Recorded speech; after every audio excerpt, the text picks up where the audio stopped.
All right, welcome back, everybody, to North Canton City Schools. TJ Downing, John Lowery here for the 62nd annual Hoover Holiday Wrestling Tournament, and we're joined by Larry Jenkins. I'll tell you what, it's got to be cool for you right now because we've just started the finals here, and in the middle mat, your son, on No, the far far mat. on the far mat, your son is Yes, sir. wrestling to place in this tournament. What are those feelings like for you to be able to watch him from up here? Well, it's pretty different, actually. I've never been on the radio before, so I don't even know if I have a good radio voice. You sound great. Do I sound great? All right. Do I sound better than Foz Night? Yes. That's all that matters. No, we appreciate James coming on and joining us earlier. sir. Brought a lot of great insight to us. And John, we had a chance to watch a lot of high-end wrestling here earlier, but now when you start to think about these guys as they move those mats and shifted it to right here where you're talking about placing in this tournament, whole different feel, similar to what we saw last week when we were up at the Iron Man. All eyes are on you. All eyes on you. Exactly. That's the theme of this round. Yeah, this is separates hopes and dreams for many of these guys, but at the same time, regardless of the final outcome, it's the experience that matters and what they do with it next to get them to that next level. So glad to see and be part of a venue like this here at the North Canton Holiday Classic, 62nd annual tournament here for these guys. And with us, Coach Jenkins here, very involved at Carrollton. You want to tell us a little bit about your experience there? Well, born and raised on a dairy farm down in Carrollton. I mean, a lot of us down there just farm boys. Wrestling was a great option for us because it was in the wintertime when we weren't so busy on the farms. And that's how it all got started down there. Great little program. For the kids that are in the finals tonight, I wrestled with their dads in high school. So it's a pretty cool thing. That is cool. After every match, we always go and break bread together. I mean, that's, just a family thing. Yeah. All right. Very cool, man. So your son Landon, a junior at Carrollton, he's taking on Lissa Seibert here, just a freshman from Perry. What do we know about his competition right now in this match? Listen, we've wrestled a lot since we've been in youth and stuff like that. He's originally from Claymont. We know him and we know his father very well. We were just talking Claymont. Yeah. Yep. So, but he's a tough kid. I mean, this is a kid that would be a varsity wrestler anywhere, and he can't make the lineup with McBurney down there at 106. Yeah. So. I see. Yeah. Yeah. So your son's on top. They're really working that arm, man. You can see him just yanking on that thing. When you mentioned that they've seen each other before and they've worked with each other, but that Absolutely. 2-year age difference. Does that play a big part here in this match? Oh, absolutely. Landon as a freshman only weighed 88 pounds, so he didn't even make the lineup. And he's a two-time state placer in youth and junior high. Couldn't make the lineup because he was only 88 pounds. Last year, he was barely 104 pounds. So now this year as a junior, he's cutting a little bit, about 4 pounds. Okay. So he's really grown into the weight. And he's got a mustache now. I mean, it makes all the difference in the world. You got a nice escape. It just All right. does. Yep. So good way to start the period there. We've spent a lot of time working on our feet because that's always been our weakness over the summer. So, lifting and getting better on our feet. What's his go-to, Coach? So he likes his Russian ties into a nice high C, outside singles. Nice. Okay. Yeah. So that's pretty much where he's Expect to see something like that here, probably. Absolutely.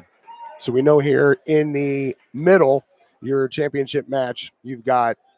That looks like Kurt Mockros from Olentangy. He's a sophomore taking on Ethan Burkhart, a senior from New Lexington. Ethan is out to a 4-0 lead. Looks like about 30 seconds remaining in the second period. There it is. That's two. Yep. Yep. That's two for Siebert on there with a nice little Merkel. So, that's right. Merkel is two now. Yeah, that's a Merkel. Oh, man. I forgot about that. Yes, sir. So. Hopefully Landon can get out of here. But the Burkhart match, I'm actually sort of surprised by that. That Macros kid is tough, man. Who'd your boy go against? Well, he wrestled both of them. He lost to Burkhart in the semifinals. Okay. But it was a heck of a match. 3-0 was the final. But we wrestled that Macros kid down in Triadelphia at the Sports Dome, and he really took it to Landon. Yeah. He really did. He's a tough kid. And so the 106 match underneath us here for 5th and 6th place, that has already finished. We'll have that announcement here shortly. And as we know, the whole setup here, you wait until everybody's finished to start that next weight class. Looks like 113 coming up next will be Connor Novosel from Louisville. We had a chance to talk with him earlier this week as Jim Bostic ushered in episode 2 of In the Room. We were out there with Coach Micah Coleman and talking with his dad, also talking with Rocky Laughlin. And we know our guy Jim Bostic listening in right now. Appreciate you, buddy, tuning in while you're, I think he's at a wedding or some type of event or party, and Falls Night as well. But we got a lot of great wrestling on hand here for the 62nd annual Hoover Holiday Wrestling Tournament finals going on now. And just getting back to the action here in the middle. New Lexington going to go from the top. But as we look down there, you're going to have, is that the second period? No, that's it. That's the end of it. Right That's there. it. So did regulation. Yeah, that little Merkel was a nice little move there to win that match for him. So that finishes as 2-1. Yep, for 2-1 for Cybert. Okay. Yep, that was a good match. Yeah, good match. You know, you're talking about Laughlin. You know, his dad was my coach at Carrollton. Get out of town. Skip was Skip. His first head coaching job was in Carrollton. I thought he was Canton South. No, he was in No Carrollton. way. Yeah, so he coached us, and I think he started in Carrollton in '82 or '83, and coached all the way up and through the '90s. So. Well, that's cool, man. Yeah, you cut something new. You rip off as Canton South and Louisville shirts, and there's a Carrollton shirt underneath that, buddy. I'll tell you right now. The big Absolutely, C, yeah. Absolutely. He got the pinstripes. You ask Skip Laughlin. Skip Laughlin believes black and white. Skip to me was like a father. I mean, as a matter of fact, I just talked to Skip the other day. Yeah. You know, he called and says, "Hey, how you doing, bud?" You know, just wow. And I've been out of school since 1989, so that's what I love about wrestling. You know, so. And that's something we've talked about on here before is the community of it. Yeah, absolutely. Yeah, absolutely. Yeah, it's a cool fraternity to be part of. Absolutely. 1 minute remaining here in the 106 championship match in the middle, down to 50 seconds now. 5-4 lead for New Lexington's Ethan Burkhart, the senior, taking on the sophomore Kurt Makros of Olentangy. 49 seconds remain, so you have a 1-point advantage here for Ethan. This will work out from the bottom.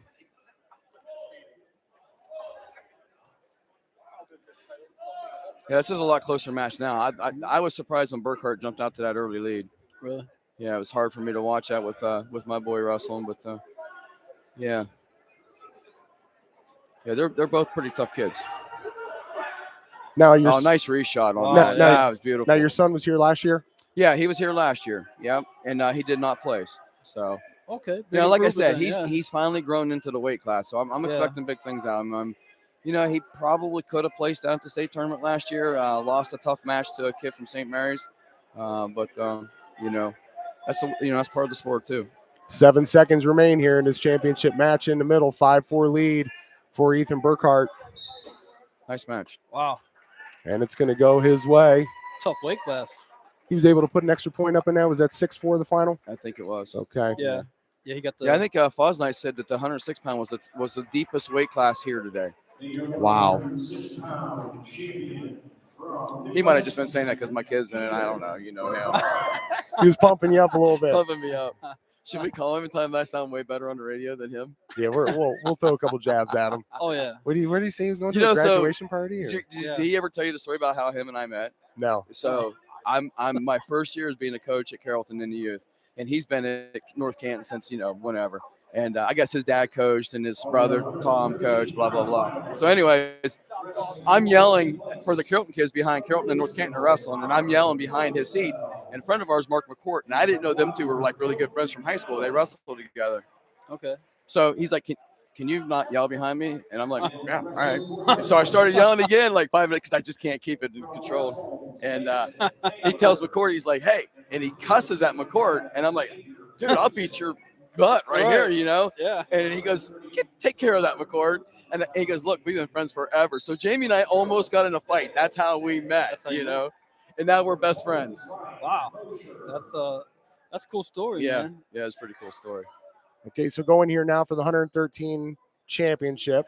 You're going to have talk to us about Cale Snare. Yeah, so we got Cale Snare. His dad and I wrestled together. He was our 3-pounder. My senior year, he was our 3-pounder. He was a freshman.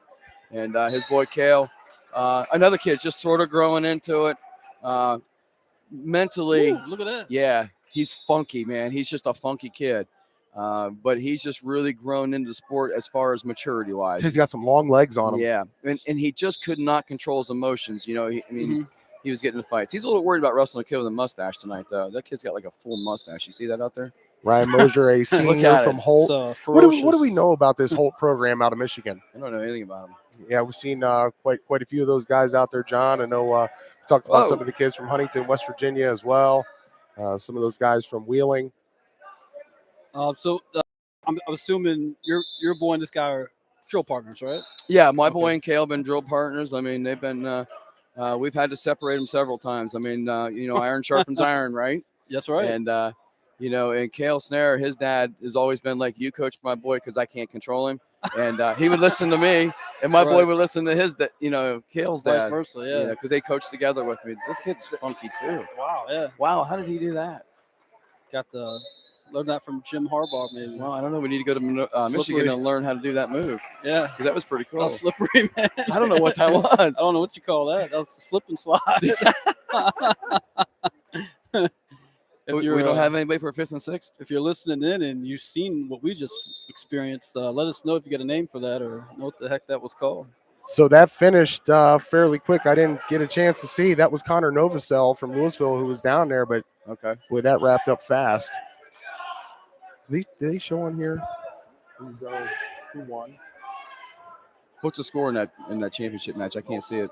Here, I'll just pull it off of. I can't either. We pulled off of here, so it's 4-1. Holt kids up 4-1. Holt's up 4-1. Yeah. Does that make sense? He had what the.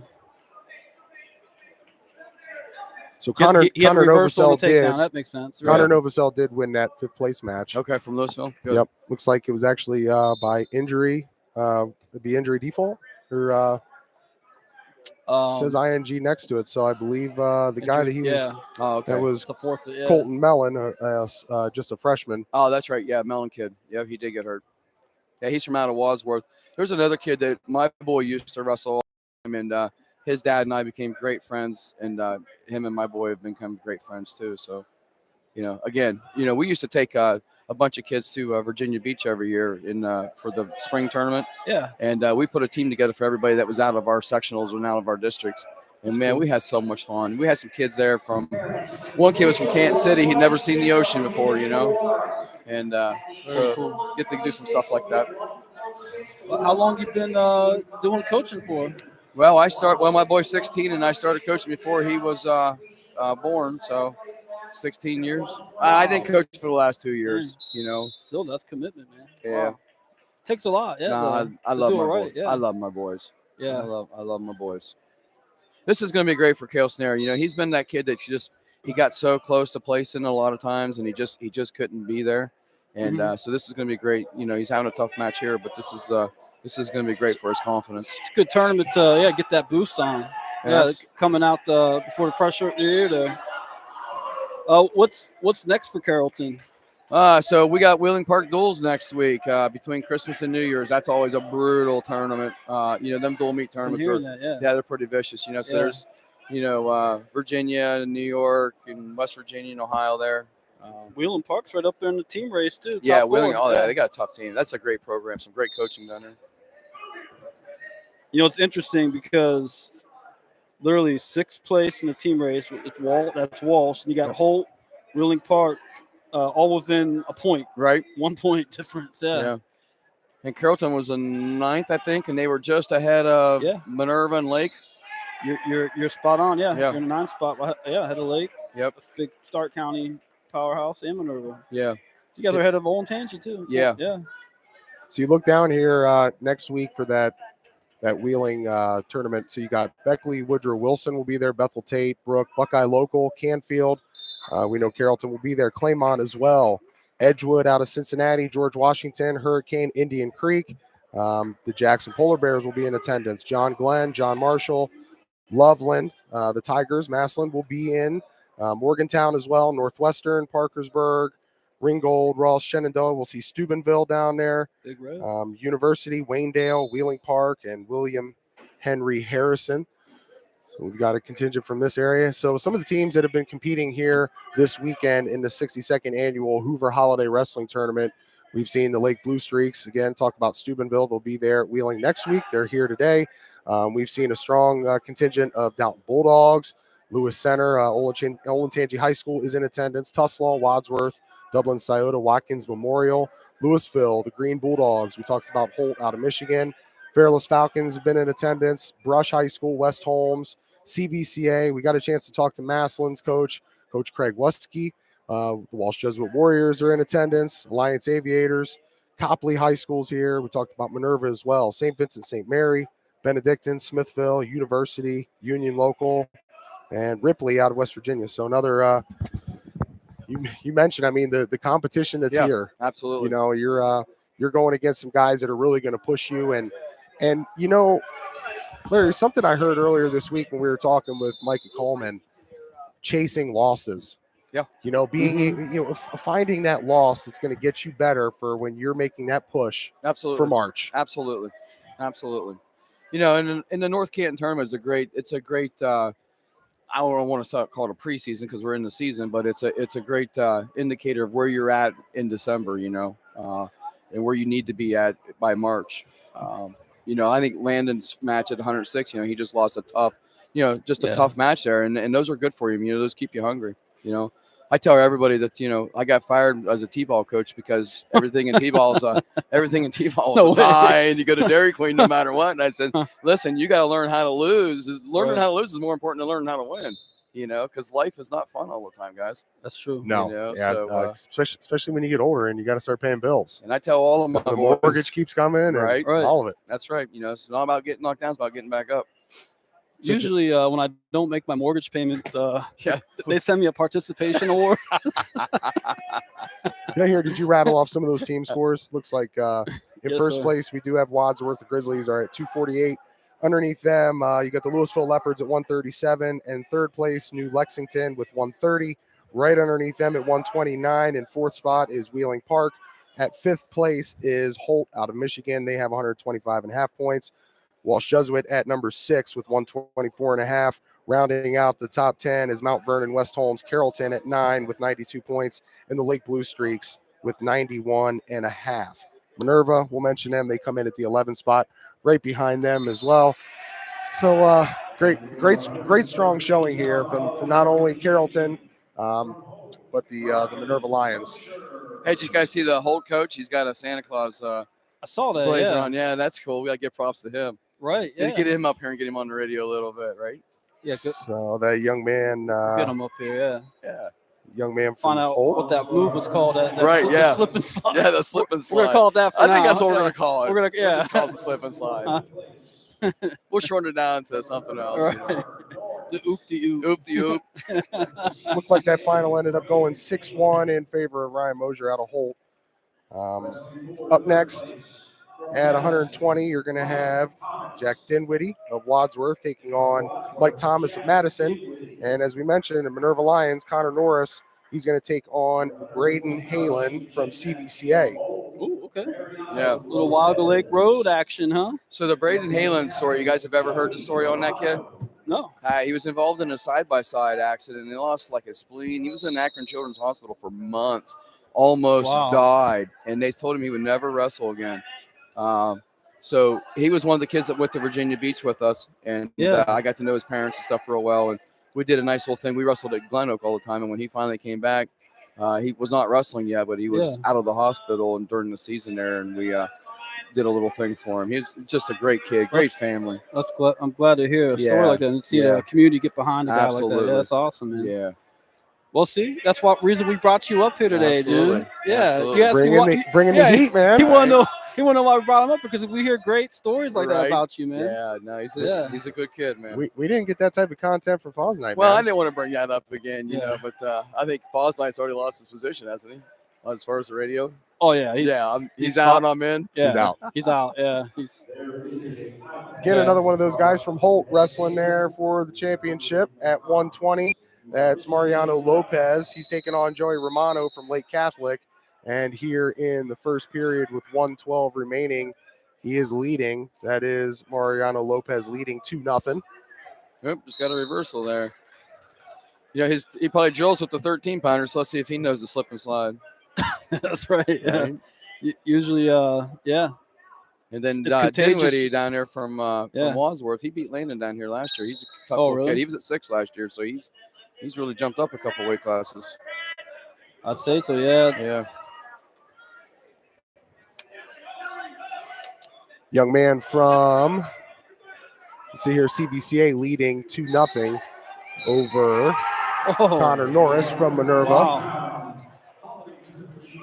That's for your 5th and 6th place down here right underneath us. Apologize anybody kind of checking us out here on our Stark Media Lake YouTube Catholic, channel. You man. only got about half the circle underneath us from our vantage point here, but you got the middle mat, so that's what you're looking for. Shout out to Romano with the cradle. Yeah. The Lake Catholic cradle. Boy. Cradle to the grave, man. You That was see nice. Coach Micah Coleman coming out there now, I believe. With his daddy, Jeffrey Coleman. We're going to have Colton Barker, who's going to be wrestling Max Term. He's from Edison for the 126 championship. We were just talking about Coach Coleman there at lunch break or whatever you want to call it there. And, you know, he was coaching when we were kids in the 80s, and he looks the same. Like, I still don't want to grab hold of that guy, right? Like, he looks like I don't know how old he is, but man. Yeah, he's well, he's Highlander, man. Right, yeah, Highlander. There can only be one. You got to be our age to understand that. Declan. Right, Declan. No, so we had a little interesting situation here that we is that why you guys are laughing? Yeah. We kind of dug into it here with our guy Jim Bostic. Hopefully he's not listening anymore because it's a shot at him. But we were out there filming our second episode of In the Room. Had our first one 2 weeks ago with Art Kali over there at Northwest. Yep. And then we stepped in there with Coach Coleman on Tuesday this past week. And as Jimmy B was interviewing some of the guys, Connor Novosel, a little bit of a taller wrestler, Coach Coleman came over there. Micah came over there and said, hey, do I need to get a stool for you to interview him? And and he mentioned something to his dad, and his dad was laughing. He said, oh, you're 4'2", just like I am. And then I think there was a reference to looking like a gremlin, maybe. Right. Yeah, that was so there were some shots fired in the room. Absolutely. And with wrestlers, we always go to the height thing, I mean, I told Fuzz Night that's the only reason I talk to him, because I'm taller than him. Because that's just because you wear cowboy boots all the time, Coach. I'll always be looking down at you. Sometimes we take things to the extreme, don't we? Now, over here for 3rd and 4th place, you've still got it's a good Dinwiddie down there. Dinwiddie, yeah. Taking on Mike Thomas of Madison. Where is Madison, guys? You guys Mansfield. Mansfield. Oh, Mansfield. Okay. Remember they used to do the Mansfield 316? I don't remember that. Yeah, they need to bring that back. What was the 316? Like Stone Cold Steve Austin pro wrestling did the the Austin 316. Knock you down. Anyway, the Stone Cold Stunner. Larry, I'm not sure if you can see from your vantage point. It looks like this thing is still scoreless down there between those wrestlers. Guys, I'm 51. I can't see. Here we go. I got these special goggles on. Let me zoom in on them. So it says looks like Dinwiddie's up by 1 point in the 3rd. Yep, so 1-0 lead for the young man out of Wadsworth. He's up 3-0 over Madison. Hey. Yeah. Here we go. Shout out to Doug Sikora down there, Sikora Software Systems, keeping us updated on some scores. It's 1-0, yeah. Okay, so still 1-0 advantage Wadsworth. Funny little story. We had a chance there to catch up with Doug, and didn't know that one of our own Stark Media team members, Drew Sarakman, you and him actually kind of started out your young wrestling careers with Mr. Sikora. Yeah. And he put you through the paces, right? He beat the daylight out of us, yeah. Lock him up in the room and go to work. Yeah. I'm surprised I'm still walking properly. No, that's my first coach in wrestling the sport. Yeah. Really? Yeah. Old buddy of mine's dad was, involved with our youth football team. Mm-hmm. And he picked me up from school one day and it's like, hey, I'm like, what's going on? He's like, I thought maybe it was his son's birthday or something. Right. He's like, no, wait, you're going to love it though. Wait till you get there, man. Right. And he takes me to the Glen Oak youth wrestling practice. Yeah. And just, walked me in and he introduced me to coach down there. Nice. And Doug was like, hey, just take your shoes off, man. You don't need shoes. You can just hop right down. I was like, oh, I'm not wrestling, man. Right. And he, gave me a little, nudge and was like, well, it's okay, dude. You can just come wrestle with me. I'll show you, everything. And he he had to stay after practice. Right. Everything was like, yeah, Yeah. we'll get to it. Get you at it, man. Nice. Get you some shoes here, hopefully. Yeah. But that was my first experience, and I gotta thank him for it. Yeah, I stuck it out after that. But his son Tim was a success, man. That was like a guy, most of the Glen Oak kids looked up to because he did really well at the state tournament. Looks like these guys just went the distance down there, and I believe 1-0 victory for Jack Dinwiddie from Wadsworth. Tough match. Wadsworth still producing even after Coach G. Do you remember we close to him at all in Wadsworth, Coach Miller? No, I didn't. Johnny G? No, I didn't know him very well at all. He was there for quite a while. Jim Bostic that does the broadcast. I know Jim. Yeah, I know Jim Bostic. But the coach from Wadsworth, I didn't know him very well. Jim was kind of close with him, but he had a lot of success with that program for a while, and that guy. I'm trying to think. I was like a sophomore in high school, and was having a bad day, bad experience, and didn't even know who Coach G was, and just at that wrestling community kind of thing. Man, he saw me in the hallway and was like, "Hey, man, you just lose or something?" Right. And I was like, "Don't want to talk about it." Yeah. And then he just started, telling me like, joking around, asked me, about school stuff like that. Next thing you know, man, I was like ready to, get out there and wrestle my next match. And it's like, hey, what team do you coach? Like, Wadsworth. Right. I'm like, dang, well, thanks, man. I think I wrestled your guy next. Yeah, nice. Yeah. He was like, well, good luck. Good luck. All right, we appreciate everybody tuning into us here on the Stark Media YouTube channel. So here we got the 126 underway. You're going to have Colton Barker in the middle from Louisville wrestling Max Hermes of Edison for the championship. And then right underneath us here, that's Levi Pigeon from Carrollton taking on Jack Pienkowski of Olentangy. Tell us a little bit about Levi and what he brings. Well, like I said, he's a strong farm boy. I mean, his family farms by our farm. His dad and I wrestled together in high school. And him and my boy are best friends. Levi's a two-time state qualifier, and pretty solid fundamental guy. Pretty solid. We got and then you got Mellon down there for third and fourth, and he's wrestling that kid from Walsh. Yep. Tough kid, but I can't think of his name right Johnny now. Campbell. Johnny Campbell, yeah. Yep. Shout out to Coach Marinelli. He said they're going to finish fifth. He said they're getting that top 5 for sure at the end of this thing. Nice. Yeah. Pigeon with a takedown there, pretty nice little takedown. He said he's starting that with Campbell today. Right. Said go Johnny go. And then in the center mat there is Colton Barker. He's actually born and raised in Carrollton and wrestled with our boys all the way until after his freshman year. He transferred to Louisville. Nice. Yep. So there's a lot of just in our short conversation, a lot of that transferring. The kid from Claymont. Yep. Earlier, talked about him to Maslin Perry, and then that's Well, the one advantage that Carrollton has, is that doesn't happen to us very often because it's so far to, we're 30 miles from a hospital. So if you got to be pretty strong to live in Carrollton, Right. At least long enough to make a 30-minute ambulance ride. So we don't deal a lot with all the transfers. Like, there's a lot of kids that, you see in certain schools in the program, and then they're at CVCA or Walsh or wherever, and I mean, that's pretty common up here, St. V's, we don't deal with a lot of that. I got you. What's maybe you can help me out, or maybe you don't know. There's in like your main drag there, Carrollton. Yep. There's this. It's like behind a restaurant. It's a restaurant behind like a hotel. Yep. And there's a dance like ball. Ballroom. They took an old barn and made it into Century Farms is what it's called. Century Farms. Yep. They have the burger contest where you can. Yep. It's a huge burger, but you got to eat the fries too. You got to eat the fries, absolutely. Yeah. Have you ever done it? No, I've never done it. No. All right. Well, that's on the bucket list. Well, we just seen a Peterson roll there from Pigeon. Let's see if we can get it again. There's an old school move from the 80s. We've seen a heavyweight do it earlier. Colton Arnold. Yep, Colton Arnold. Yeah. Yeah. Yeah, Tim's boy. Yeah, he Yeah. executed one. We were talking about that, and you probably touch on this a little bit. The evolution of that upper weight classes. Oh yeah. It used to be like watching paint dry back in our day. Well, yeah, and I tell you what, even with the little guys,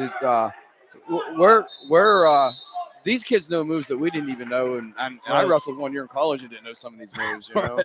I mean, it's just it's just unreal with how much the sport has progressed. And one of the other things we talked about during the break there was that with our girls team did really good today. This is our first year having a girls team. Yeah, glad to hear that. So we're happy to see that that's taken off. That's because a guy was telling me, he's like, this sport is going to double in size in the next few years, because every one of these girls that are wrestling are someday going to have kids. Right. Yep. And what do you think their son's going to do? Yep. Right. He's going to wrestle. Probably the daughter or too, whoever. yeah. Yeah. That's the fastest growing sport in America that we're saying. Women's wrestling. So, yeah. I got $2 myself. I got one that's real scrappy, man. She's been around the sport for a while. She's been talking about it. Right. And she'll, we used to have a mat down the basement for the boys, and then, it's funny, they'll come up, like, oh, she cheated. Yeah. I'm like, right. Oh yeah, well, yeah, she's a scrapper, man. Yeah. She'll get you, but hopefully, I don't know. We just moved up here to Plain Township area, so I don't know. Maybe she'll be one of their first girl wrestlers. We'll see. So we'll go ahead and we'll update everybody here tuning in as we're checking out the finals of 126. So in the middle, Matt, you are heading to the third period, a 1-0 lead for Max Hermes of Edison over Colton Barker of Louisville. Right underneath us here, it looks like a 7-3 advantage now. That was just sitting 3-3 for a while there. Already at 1:20 remaining in the third period. That was between Levi Pigeon and Jake Pienkowski. And then all the way down at the opposite end, you've got Cade Mellon from Wadsworth taking on Jonathan Campbell from Walsh. And that is a 3-2 advantage in the third for Mellon from Wadsworth. So still 1-0 here in the middle as Colton Barker working, fighting, trying to get out, trailing 1-0, $1.25 remaining in the third. And Jamie spoke on this earlier. That could be that Johnny Campbell and Wadsworth match. That could be a district match. Absolutely. Yeah, absolutely. Yep. And I'm watching this Hermes match with Barker, and man, Barker's wrestling him tough because Max is so tough. I mean, he's a heck of a wrestler. Heck of a match. Always so impressed by the flexibility and the balance to be able to go up there on one leg as you're being cranked, pulling up, trying to get you down. And we saw that. We were impressed up there at the Ironman with some of those bigs that were getting pulled like that to be able to stay on your feet, 285 balance. Yeah, 285 pounders doing aerial splits. Yeah. But going back to what we were saying, there used to be this what I want to say stigma that schools like St. Paris Graham, St. Ed's, Walsh Jesuit, even Wadsworth, maybe even Claymont back in the day, they held all the secrets to the success. They had the recipe to be a state champ. Where I think, would you agree, the secret's been out now? Yeah. I mean, absolutely. Everybody knows. Everybody got the secret sauce in the room. Right. Barker's able to snag a point. They're going to stand up here. He intentionally put him on his feet. I'm surprised by that move. You're 1-1 here with 30 seconds remaining in the third for the 126 championship. Yeah, there was like 45 seconds left on the clock. I'm a little surprised by that. Did he get hit with a stall maybe? He had been called with one stall. Okay. Maybe he's just trying to avoid. Yeah, maybe. Yeah. And he's pretty good on his feet too, so. 10 seconds remaining. Oh, here we go. Well, oh, wait. Well, I could say, is that? Oh, boy. Oh, I don't know if yeah. I don't know. With 5 seconds remaining, 2 points advantage for Hermes, so that's going to finish 3-1. That was a great match for Barker. You don't have nothing to be ashamed of there. That was a great match. Almost looked like, from my vantage point, I thought maybe he was getting that Merkel. Right. Barker was in a better position for the Merkel there. Yeah. Absolutely. Yeah. All right, coming up underneath us here, you got Van Riordan from Perry, who was just over at Jackson, I believe, last year. So he transferred over. He's with the Perry Panthers now. He's going to be taking on a Walsh Jesuit Warrior, Ricky Holmes. Perry's getting all the transfers now, huh? Not Yeah, Wal- right. Not Walsh. Yeah. Man, what a change. They had Such a storied program over there. and they had a good one transfer up from Minerva, I believe. Is that Ryder Hartshorn? Yeah, Ryder Hartshorn. That's right. Yeah. Very strong kid. I mean, they Absolutely. were showing some weight room stuff. I think Yeah. he was pushing around like Oh, 450, yeah. 500 pounds on the Yeah. bench. He's a beast. And he's still young. I mean, only a sophomore, right? You want your headphones back? Well, if you build it, they will come. Yeah. I don't know how long do you guys want me to stay here? As long as you want, man. Yeah. Until we usher in the next one, and we ushered in some pretty good ones here earlier So today, the- man. It was nice to have Craig Wusky come on from That's Massillon. right, We yeah. also had Ronnie Hepner from Jackson. He came on and joined us, and Ronnie's a Carrollton kid too. Coach Hepner. yeah, Wow. He's from Carrollton. he almost Yeah. shot in there on John because Yeah. he said Massillon Jackson. I said, "Ooh, you're gonna get some Oh trouble." yeah, saying they that. don't like that, do they? Yeah. But, it was all part of the setup. Right. Yeah. It was, Yeah. we had Ryan Riggs come on earlier too, talking about the Mount Union program, all the great stuff that they have going on, and I believe he mentioned January 15th you got the Purple Raider Open, That's right. and then January 1st they have an OAC Quad. There's an interesting little stat he gave us about Steve Harder, the only guy to ever be an All-American in football and wrestling back in Jamie 1983. Don't tell him how we met. Don't Jamie tell him how we says. met. I've already told the Got- story. Got bad news for you, Jamie. Had Jamie on earlier today. He was on yesterday, so we appreciate all the work he did for us. And while we have a second here, as we have just gotten the 132 championships underway, we want to give a shout out to all of our partners here at Stark Media, part of bringing you this wrestling section for Stark Media. It starts with our friends C.H. Vallis and Associates right here in North Canton. They've been a staple in this community for over 75 years. Call them at 494-2776 for all your home, auto, life, and financial service needs. And also our buddies over at McNeil & Sons Tree Service, Lindsay's Pizza, finallyhereohio.com, Leathernecks Nation MC, also our friends at the Sam Center and Save22.vet, Hilscher Clark Electric Company, and the Eagles FOE number 190. We'll talk more about them as we roll through the finals here this evening, here at the 62nd annual Hoover Holiday Wrestling Tournament. Happy to be alongside my partner, John Lowery. And, we've been able to bring up a few different guests here, but we had Tim yesterday as he got a chance to see his son Colton wrestle, but now we've got Larry Jenkins with us, and you got a chance to see your son Landon Jenkins wrestle, and special feeling it must be, to watch your son compete and really And called a match. and call a match, but really there's nothing that kind of puts yourself out there than the wrestling mat, No, I alluded to the fact earlier that about learning how to lose. I mean, it's you. It's not the quarterback threw an interception or the guy dropped the ball or whatever. It Forces you out of that comfort zone. It's you. I mean, and I told my boys always. I says no matter where I ever went to go to try to get a job, I just tell them I grew up on a farm and I was a wrestler. I had a job. I mean, you're very trainable people there. You got a great work ethic. Very coachable. Yeah. Yeah. Another Perry wrestler out there on the mat, on the far mat, wrestling for third place. That is Brennan Warwick, just a freshman at Perry. Jack Lowe, he's wrestling him, a sophomore out of Wheeling Park. As we mentioned, your 132 for the championship. You've got Dylan Rhodes, Louisville, taking on Jackson Joy from Wadsworth. And Dylan Rhodes is trailing 6-2. I believe that's now jumped up to 8-2. With a $123 remaining in the second period. So neutral, yeah. Yeah, Jackson Joy is just an absolute animal from Wadsworth. Even when he was in second grade, he was an animal. Yeah. He's just he's got a great dad. I'll tell you what, we had a chance again, part of our In the Room episode 2 over there at Louisville with Jim Bostic, and had a chance to talk here with Dylan Rhodes and to hear the history on his brother, Gavin Rhodes, the state championships, and I believe he's still wrestling, right? College is West Virginia. West Virginia. Yep. Mm-hmm. And then the baby brother is a freshman this year. And they lost their dad a couple years ago. That's right. In an ATV accident. Just a good family. Just another great family that we got to know through the years of youth. It's good to see how the wrestling community crowd around. We saw them. Connor out here wrestling today, and you could just tell the conversation with the young man Dylan there.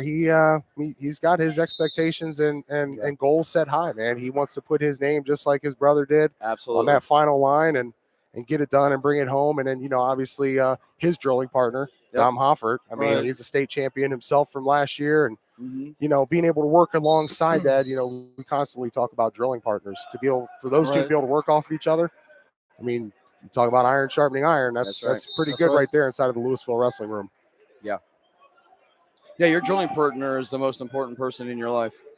You know, it truly is. You know, I mean, how many times you see a kid that's a stud? The kid either above him or below him is just as tough. Yeah, you that's.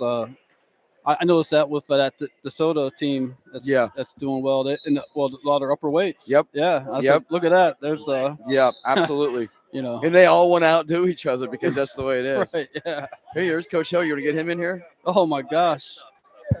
Jeez. Last time I seen him was at Winking Lizard.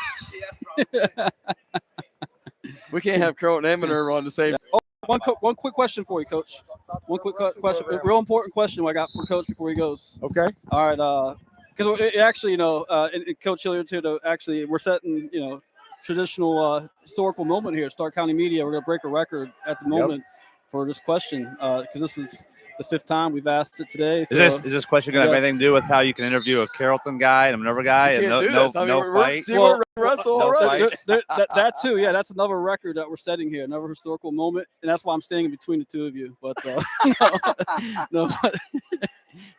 question is, though, it's a serious one. You might have to put some thought into it, but what's your favorite Christmas movie since we're in the season? Mine, It's a Wonderful Life. Wonderful Life. Yeah. All right, there you go. Yeah, that's my favorite one. Yes, sir. Well, hey, thank buddy. you for that. Thanks, guys. All right, see you guys. Hey, thanks for joining us. Yeah. Appreciate it. All right, and then Chad, right back at you, man. What's your favorite Christmas movie, man? That's the main reason we brought you up here was to ask that question. Yeah. Well, I teach at an elementary school, and so this is not an unfamiliar territory for me. And everybody at the elementary school, from the kids and my wrestling team, they all know I'm a Grinch kind of guy. So I would say our coaching staff, from myself to Leo Saniak, they can all agree we're kind of a Grinch coaching staff. Okay. So a little bit grumpy start, but big hearts. Looks like Brennan Warwick from Perry, the freshman, he's going to get a victory. He will take 3rd place. And you still have the young man, Van Riordan, down here from Perry. He's taking on Ricky Holmes from Walsh Jesuit. Coach, talk about some of your guys here this weekend in this tournament. I've seen constantly just great effort out of all the Minerva Lions. Yeah, this is a good opportunity for the Minerva Lions to come up here. This is a great measuring stick at this time of the year to see where we stand against some high-level competition. Yeah.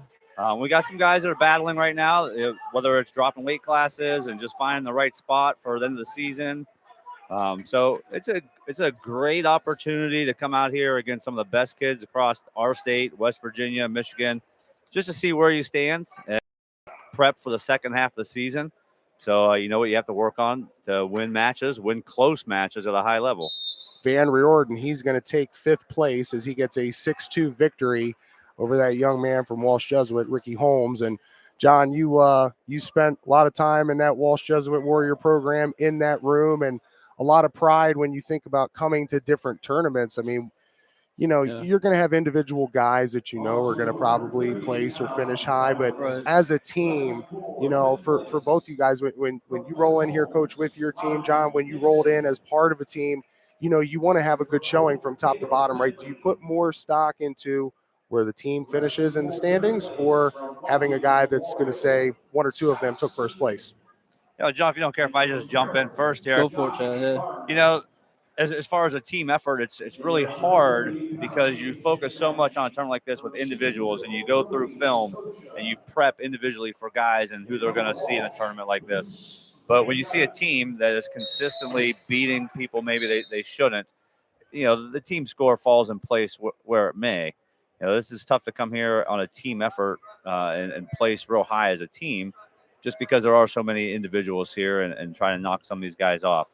So when you see your team, if you're reaching the top 10, you know, a small school like us, like Carrollton here, some of these smaller schools coming in and knocking on the door, top 10, top 5 finish, you know, it's pretty rewarding for a team effort too.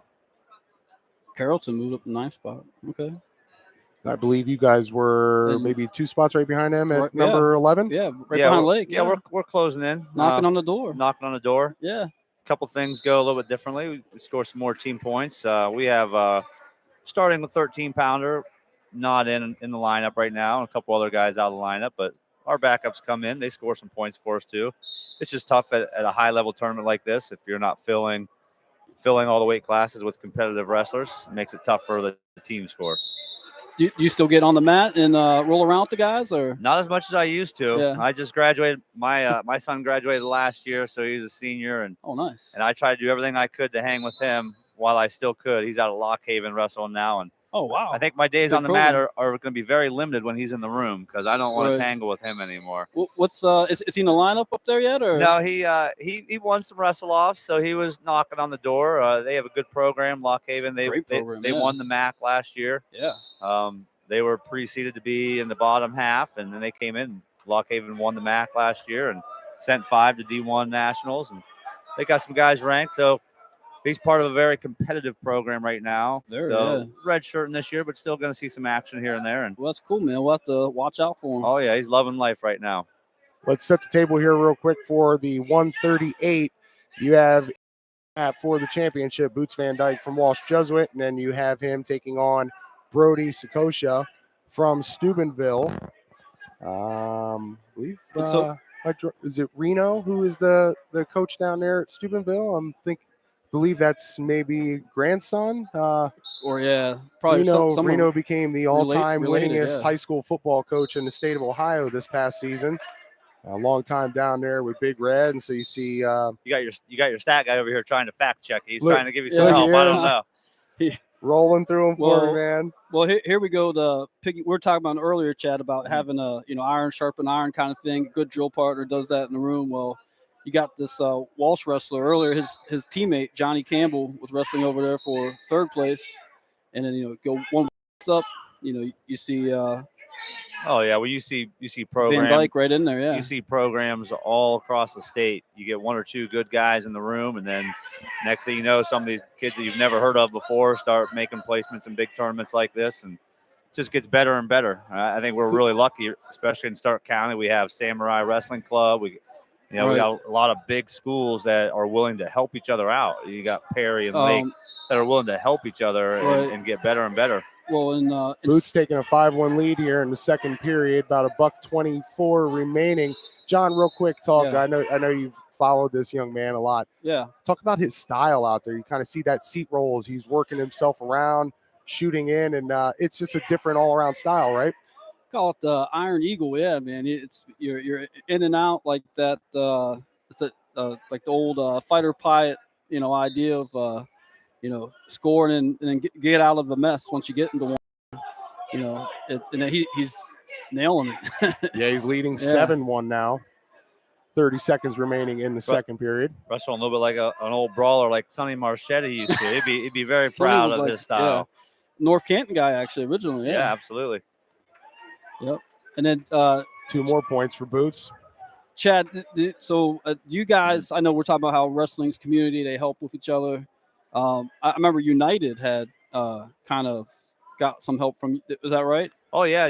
From Minerva? United. Is that accurate statement? Cool. Yeah. They had some guys interested in wrestling. Uh-huh. We had their first state qualifier, Charlie, a few years ago, came in and started just rolling around with our guys. And next thing you know, now they got a program going, doing pretty well. That makes sense. They got Coach Kenny Beaumarriage over there. And okay. Shout out to United.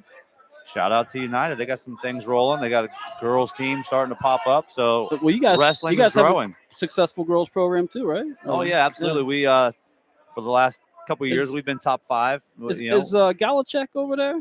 We have he's actually bounced around. He's got a daughter that wrestles for our middle school program. That's what I thought. Okay. I think he's actually helping coach up at West Branch right now. Okay. He kind of bounces around. We see him every now and then. He's not been in our room or anything. Yeah, last time I talked to him, he was like, I'm at South Range and Minerva. And then, I think he was helping out with United maybe last year. A little bit I saw him with the girls program. Okay. So working on mat number 3, going for 3rd place, is Josh Carmen from Carrollton taking on Scott Speakman from Watkins Memorial. Down here right underneath us on mat 5, going for 5th place, that's Caleb Bentley from Holt and Loudon Dixon from West Holmes. Looks like a 3-1 advantage for Loudon Dixon, just a freshman. Getting boots all over Brody from Steubenville. That's a 9-3. Check that 11-4 advantage now. 1:18 remaining in the third period. Talk about some of your other wrestlers that we're going to get a chance to see here before the end of this evening. Yeah, absolutely. Just talk about Caden Haynes real quick. A big surprise. Not a lot of people knew what was going on with him. State placer last year, 215. Kind of looking ahead at the future. And like I said, this tournament being a great measuring stick and seeing where you're at. Made the cut down to 190, with some high-level competition. We knew we'd have Hutchison here. We knew we'd have these Liverpool kid that we're going to see in the finals, Grimm. We knew 190 was going to be a loaded weight class for him to come down and see if he could, measure up against those guys. And, you saw the semifinal match. Yeah. It was on the point of a major decision against the returning state placer, D1 state placer. So, he's got some long-term goals here. He's looking to be wrestling on that center stage at the end of the year in Columbus. So I believe it, yeah. And you talk about iron sharpening iron. Look at he wrestles every day. Hunter Dietrich, our 175 pounder. Okay. Nice. Freshman last year, 2-2 at districts, and he's placed in some big tournaments, knocked off some big names already this year. So our upper weights, they're getting better and better, and got to give a lot of credit to my assistant coach Leo Saniak, who. Leo, yeah. I know yeah, Leo. old Leo. Yeah, Yeah. the Sanics very well Yes. from being through USA Wrestling USA and everything. Wrestling guy. And he's got some history with Minerva. It's actually who Chris Hahn beat in the finals his last year. That's right, yeah. So poor Leo, he's got to my come into goodness. our room every year and look at that state banner with Shout out to both Chris those Hahn. guys, by Yeah, the way. absolutely. Yeah. Yeah. So we got a new wrestling room though. So when we got rid of our old wrestling room, we took down. Poor Leo had to walk by, his slumped shoulders as Chris Hahn's hand was raised. So we made sure when we built our new wrestling room, we didn't hang that one back up. You didn't put it front and center for him? No, we just put Chris's name real big on the wall. That's all. We got to do. Did Stark County Media do in the room yet with you guys? We haven't been down yet. No, But you guys got to come on down. We actually don't have competition again from now until the 5th of January. We come back and we open up our league competition with West Branch and some duels. Our season's built a lot like a college season. We're front loaded heavy, and then we get a good break and get healthy over Christmas break and come back and have a final push. So you guys are more than welcome. I'd love to have you guys down. We would love to come down. I'll get your number here before you get out, and we'll stay in touch. Yeah, a lot of good things going on with our girls team. Our girls team won a district title last year. Our boys team won a district title. I believe you can get your fact checker on that. I think we're the only team in the state of Ohio over here that had a boys team and a girls team win district titles last year. So a lot of good things going on in Minerva. So you guys got to come down and check it out. We'd love to have you. When you think about your guys' history there at the program and just kind of touch on just all the student athletes at the school, you mentioned the name Speakman. I think of Coach Tim Speakman, who's come in now. And I know that the football team has had some of their struggles, but so many other great sports, great student athletes down there. It's a good time to be a Minerva Lion, right? Yeah, it really is. And, we have some success in the programs top to bottom. And I know our football team's struggled. And tell you what, the runners down there, they've been getting after the girls and the boys. But Coach Speakman coming in as a new guy, he's doing the right things. He's getting athletes prepped and ready for competition. So it'll turn around. We got a lot of faith in him. I support him. He supports us. He's with my guys. I have him run my lifting program for my middle schoolers and high schoolers. So great guy.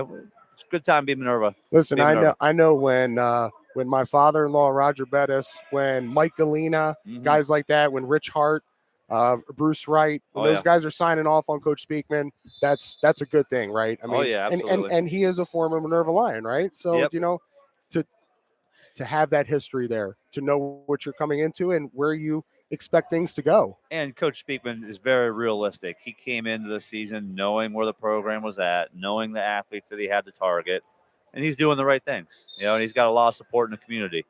So he's just going to keep building, and we're trying to help each other. He's pushing guys my way, and we have a lot of confidence in each other. So, well, Chad, they better have confidence in you, man. You're the. I think Minerva Wrestling, you're the first name that comes to mind. Well, I mean, Coach Coleman, of course, but also, I mean, in my mind, you were like Coleman's protege, man. Yeah, it was a seamless transition, and it kind of hurts my red heart to see him with that blue shirt on walking around here today. But we had a couple matches we got to coach against each other, and he's a great mentor, not just for myself. Still to this day, we call and have great conversations about the sport of wrestling and life in general. Cool. He's a great mentor for anybody that latches on to him. So, and you coach Micah? yeah, I got you to worked coach. out with Micah. I got to right? coach Micah Yeah. a couple years in high school. I did a little stint down in Carrollton. Some people might not know about. So that was Micah's senior year. So I actually got to coach against him a little bit too. So, and we're very close family. He's worked my family in the summers, and just the wrestling. It's crazy, all the connections. So great to see Micah having some success too. Let's update everybody down there on the mats for the 144 pounders. In mat number 1, wrestling for the championship, that is Ty Wilson of Dublin Scioto and Nick Humphreys from Wadsworth. Wilson a junior and Humphreys a senior. Looks like a 5-0 advantage for the young man out of Scioto, Ty Wilson. All right, wrestling for 3rd and 4th place are Braden Lucas from Wheeling Park and Marcus Medina from Edison. Right underneath us here, Aiden Mosier of Holt and Ethan Kay from Ripley. Now, Kay from Ripley leading 3-2 with 44 seconds remaining in the second period. And way down the way there, that is still scoreless for your 3rd place match between Lucas and Medina. Who's who's doing the women's coaching down there at Minerva? Yeah, we've got a couple long timers involved with our girls program, and then we have a move-in. Her name's Nicole Jackman. She's got some wrestling history. She's from Olentangy.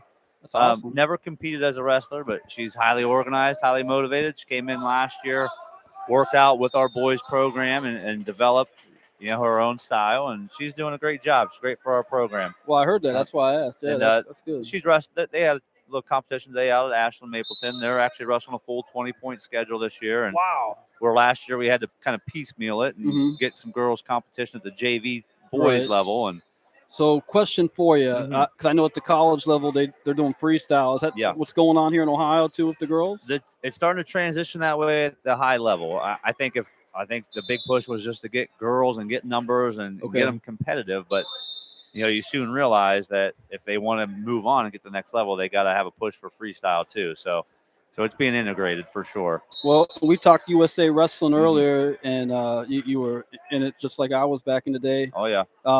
What's now I know as a wrestler you might have a different perspective, but now when you're looking back at everything in the sport right now, what's your favorite style? Oh, I hate to give too many secrets away about what we're doing in Minerva, but I don't think it's a secret anymore. The secret sauce is out. I coached on the cadet Greco team for quite a few years, and then Leo, my assistant, he was All-American Greco guy, and so we tend to lean towards Greco. We like to hand fight. We like to control things up top.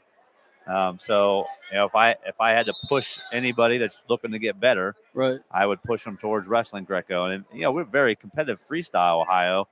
You just kind of push those kids to keep wrestling. But the cadets just won it for us, right? Yeah, they're wrestling champs out in Fargo. Yep. Looks like a 9-3 advantage now for Ty Wilson from Scioto. I haven't made the trip since we shut down 2020. That was the last year that I had coached on the Fargo team. Okay. That was Gavin Spielman was our head coach at the cadet level, and he's out at Shelby now. So.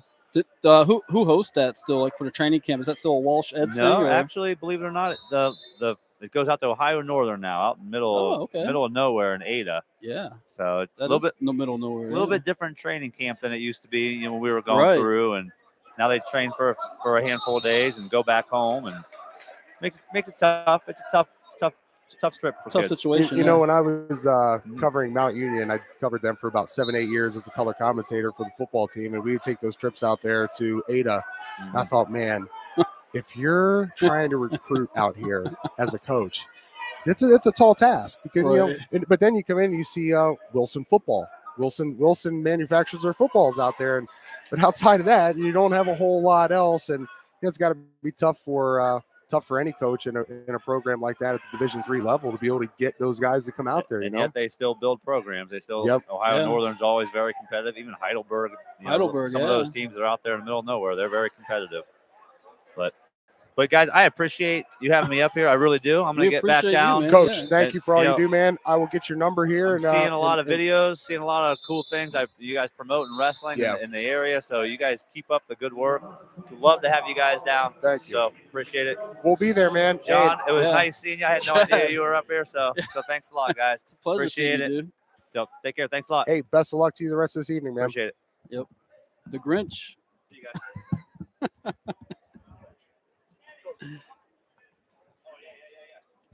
So me and Coach Hilliard kind of go back just to paint the picture. I would say back even like Glen Oak days, man. They used to have these little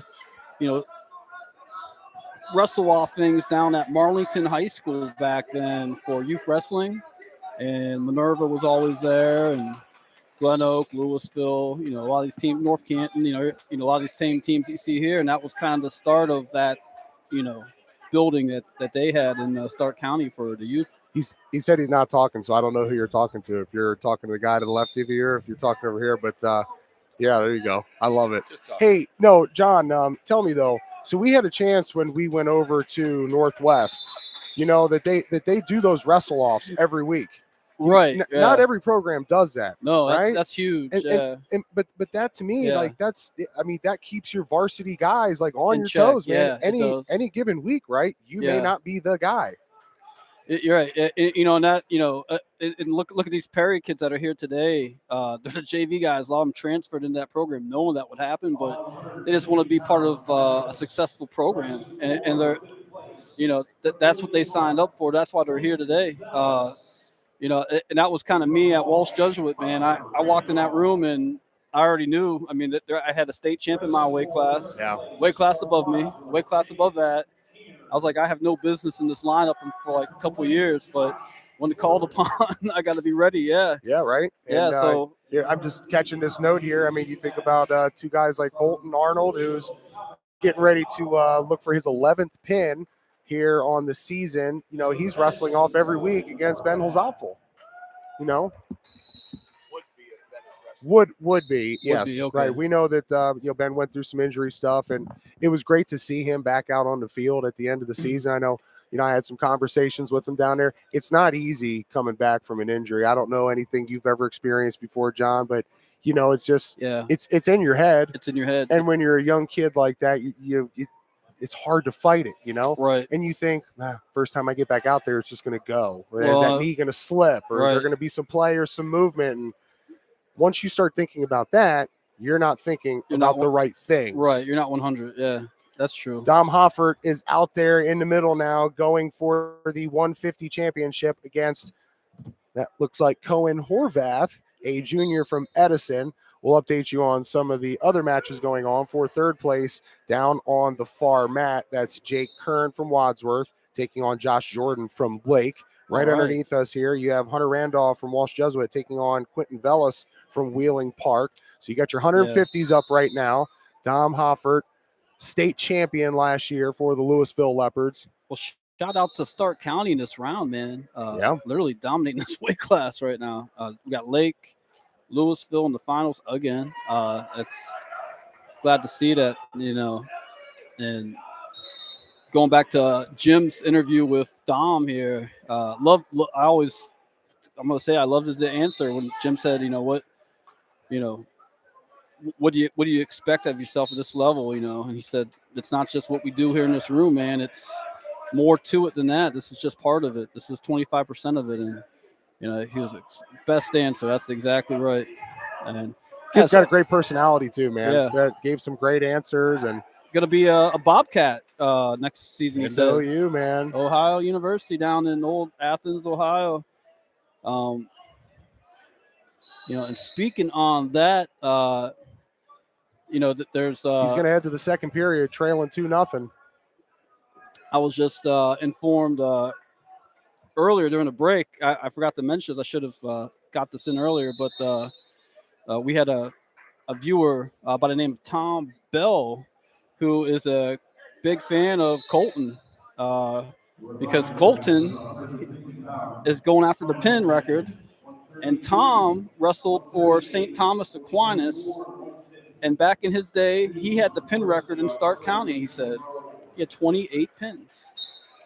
Yeah. So at one, I guess back then, during his time, he didn't say what year. We never got to that part, but yeah. So he said, power to, go for it, man. He said he hopes Colton gets the record, beats his own record. So hopefully we see Colton Arnold do that later today. Well, he's not going to do it later today, but add to it anyway. Yeah, hey, put another one on. When we do the math here, still got 26 more to go. So you're sitting at 10. See if you can't dwindle it down to 25. I'm just trying to do that math in my head right now. It's a lot, man. Without Jim here to assist me in that. Jimmy B, shout out to Jimmy B, the mathematician on this crew.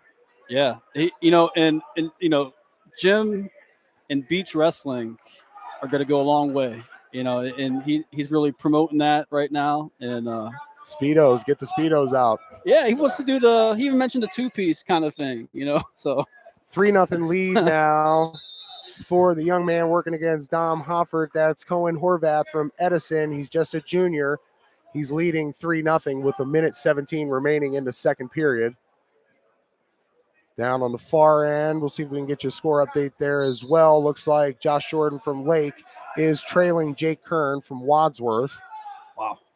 So as we continue to roll through these finals here this evening at the 62nd annual Hoover Holiday Wrestling Tournament, we're on the 150s right now. While we have a chance, let's talk about some of our friends here that make these broadcasts possible on the Stark Media YouTube channel. McNeil & Sons Tree Service, located in the Portage Lakes. They are fast, reliable, and affordable. They'll leave your property in better shape than it was before. Don't let those trees get out of touch here, getting too close to your home, your auto. Contact the professionals at McNeil & Sons and ask for Tom at 330-606-1126. Get a free quote, and they'll consult you on your tree health and help your property maintain its integrity. How about our friends over at Hilscher Clark, the electric company in downtown Canton? Locations all over Ohio, huge projects going on. Companies like Amazon and Facebook, as they continue to build out around the area, around the state. Hilscher Clark has been there. They've also been boots on the ground from the start of the projects over there at the Hall of Fame Village. They were there as the Tom Benson Hall of Fame Stadium plans initially shovels hitting the ground. Hilscher Clark, their team has been there. They are a local Stark County electrical contractor with more than 100 years of experience in the industrial, commercial, residential, and specialty markets. Again, offices throughout Ohio, and they're one of the rare electrical contractors that perform ranges of services from testing and data to design and engineering. Those functions typically handled by subcontractors. At their core, Hilscher Clark lives to do first things first: faith, integrity, respect, selfless, and team. These core values aren't just words. They define who they are and how they conduct themselves every day. So we'll talk more about our partners here at Stark Media as we roll along through the evening of finals. Some great teams and wrestlers still ahead of us here. Kind of rattled off some of those local teams here. Louisville Green. We talked to the Minerva head coach, Maslin head coach, Jackson head coach. Tuslaw's been in the building. Dalton, Lake. Just a great Stark County contingent. I agree. Yeah, Stark County is well represented in these rep finals. Stark County down there as well. Looks like Josh Jordan just got a pin, I believe, right? And if it was decision, he won 4-2. Looks like Josh Jordan from Lake, he's going to take third place. What a nice comeback. Yeah, he was down to Kern that bout. Yeah. So Dom Hoffert still trailing with 1:30 remaining in the third period, trailing 3-0. So pulling for the local Louisville Leopard, and I believe you're going to have another injury timeout. You got a little bit of blood down there on the mat. That happens, yeah. And main thing is safety first, getting that all cleaned up. That's why they take their time, make sure that gets done right. What do the guys say nowadays? Keep the main thing the main thing. That's right. Keep the blood off the mat. You know? Yeah. Yep. I'll tell you what, I don't know how much Jim Bostic has gotten to talk to you about this on some of your broadcasts, but, you know, they're guys that they work with at Drive Mine Group. They have a solution that they use. Yeah, he was talking about that, yeah. Chemical-free, but kills all the germs. It's it's something that I feel should be everywhere. I mean, you think about coming off the mat, right, just in the hallways to in your vehicle, wherever it is. You know, we're constantly as we're in the post-COVID era, right, worrying about germs and how we, you know, it's kind of went rampant here through Northeast Ohio over the last couple weeks with different flu bugs and stuff like that. Trying to make sure that we're not getting sick and doing the best we can to protect against any viruses, bacteria, germs out there. So if you get a chance, check out drivemindgroup.com. That's their website, and some different projects they have going on. We'll continue to talk to J.R. Supez, another member of our team here at Stark Media, and also Jim Bostic will be back again with another episode of In the Room. Not sure where we're going to go. Could be Central Catholic, could be Minerva. We've got some different opportunities. Maybe we'll be over with the Jackson Polar Bears. Eventually, we're going to get over to the Perry Panthers. And with 49 seconds remaining in the third period, Dom Hoffert is on the board. He's trailing 3-1. So we'll see if he can pull something out here as they stand him up. Yeah, I see Coach Coleman down there coaching from behind the table, along with Dante Rini, who's rocking the Perry. He's helping out there now, but he won the Natty a few times over there at Notre Dame. And shout out to him, man. All right, Dom Hoffert just tied it up, 3-3, 25 seconds remaining in the third period. Wow, what a comeback. See what the state champ from Louisville is able to do here. 17 seconds remaining. That's grit right there, man, to do what Dom just did. That's a, self-check with your comfort zone and saying, I'm not giving up yet. Yeah. Now, how many matches did we see last week up there at the Ironman within the last 5 to 10 seconds? Right. Those guys were able to get victories, pull points, and what would you call that? Desperado time? Desperado, man. Total desperation. Pull it out, see what you can get done, and fight for it. Looks like 2 seconds remain, I think. All right. We're going to go to extra time. So squared up 3-3 here for the 150-pound championship. Dom Hoffert from Louisville taking on the junior from Edison. That's Cohen Horvath. Got blood again out there just to hold things up.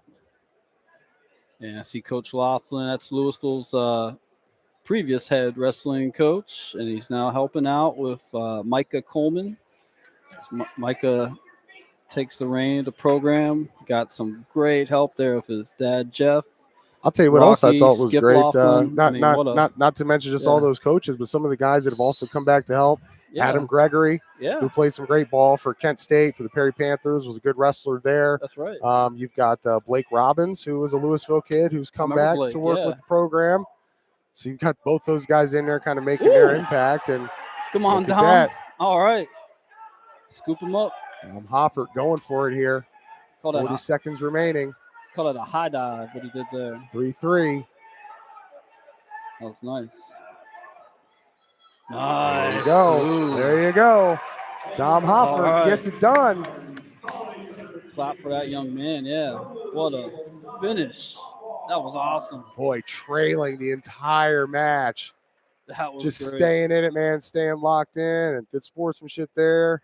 Dapping up the coach. He's going to go over here and he's gonna go run some sprints. Look at him. He's gonna blow his lungs out, man. That's what these guys do these days. You call it blowing your lungs out. You go down there in that hallway, and like Coach Jamie was talking about, counting all the 97 towels out in that hallway. It's from blowing them lungs out. That's became a newer thing. Back in my day, man, I don't think anybody just kind of mope around.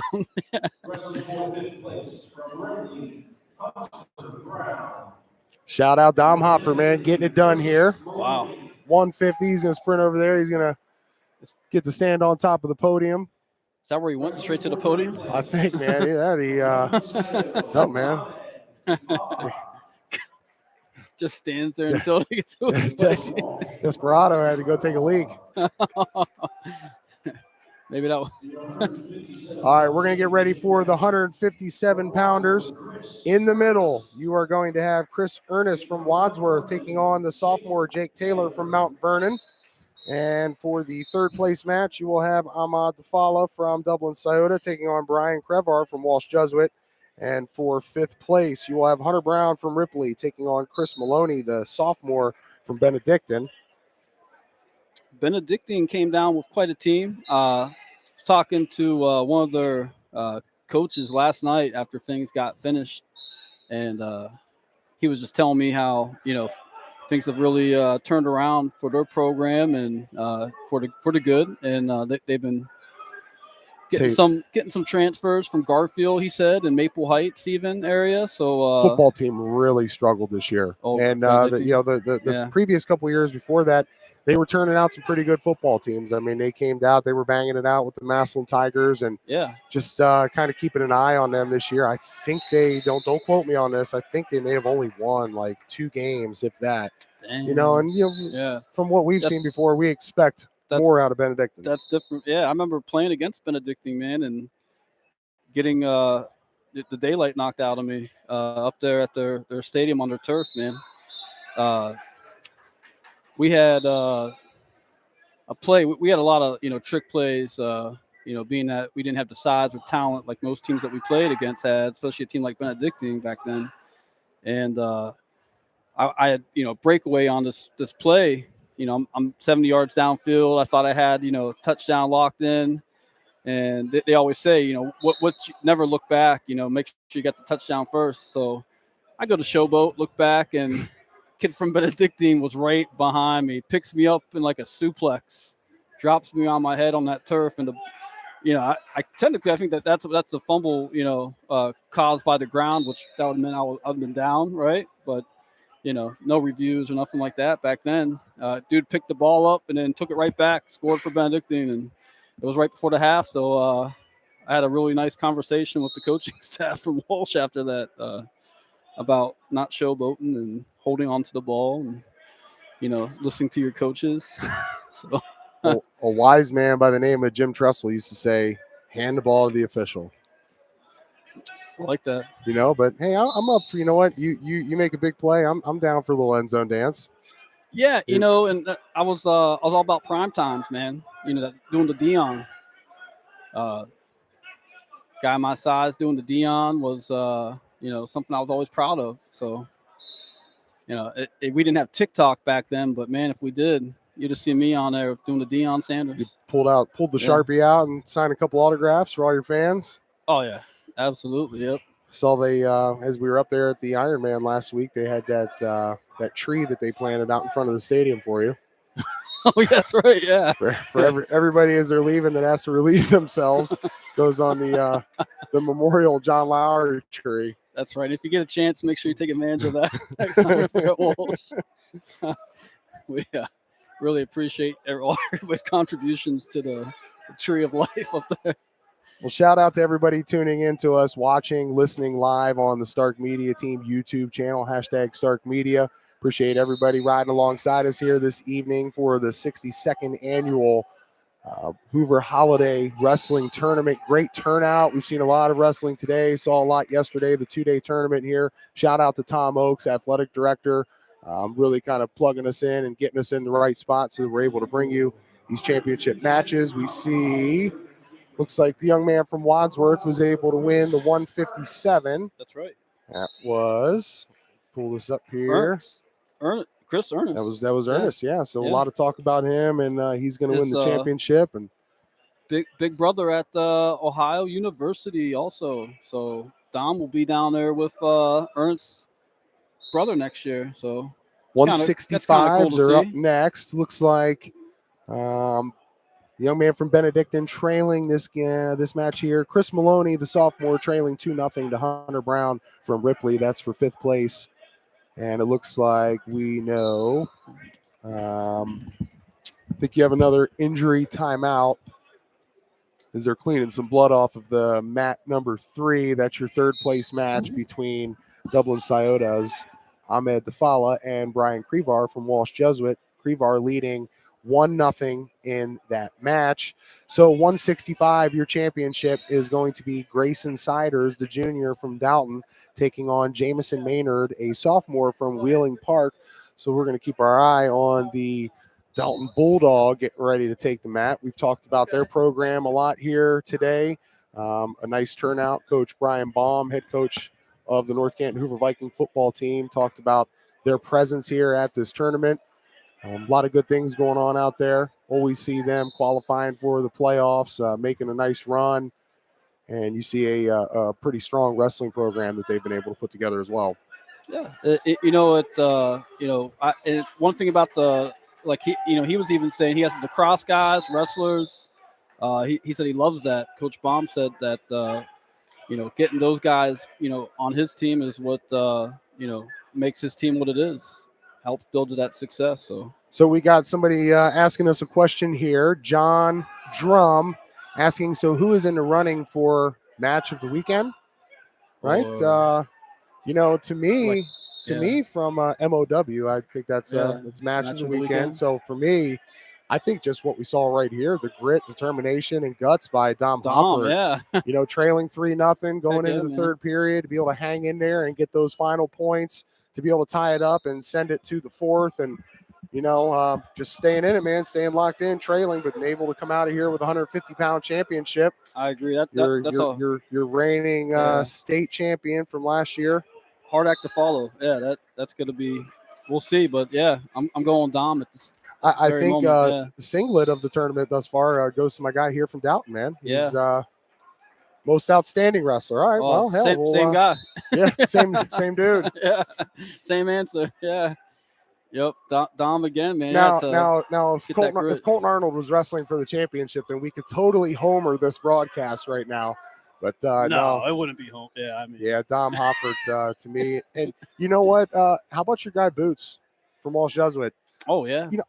I love the style. I love his style of wrestling. How you talked about how shooting in, getting out, moving around. Yeah. Utilizing different moves, quickness, agility, the seat roll. I mean, that's all kind of creative stuff that you don't see out of every wrestler. Right. Yeah. It's a cool.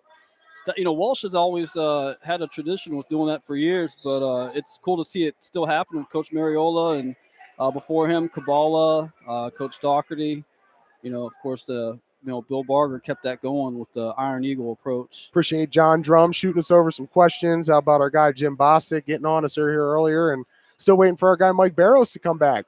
So he was liking some of our posts that we put out. Mike was really dialing us in on a lot of different information from the Iron Man last week. We were going back and forth on a lot of different things.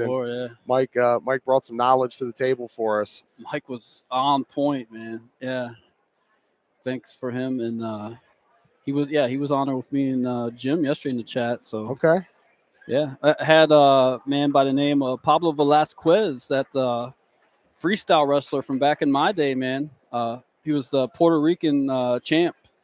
And I had ran into him down in Greco freestyle a few times. And the name didn't give away Puerto Rico. No, not at all. Yeah, not at all. Yeah, no, I Pablo.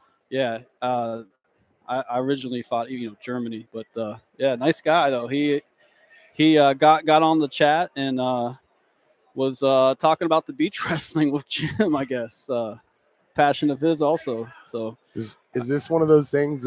Speak it into existence.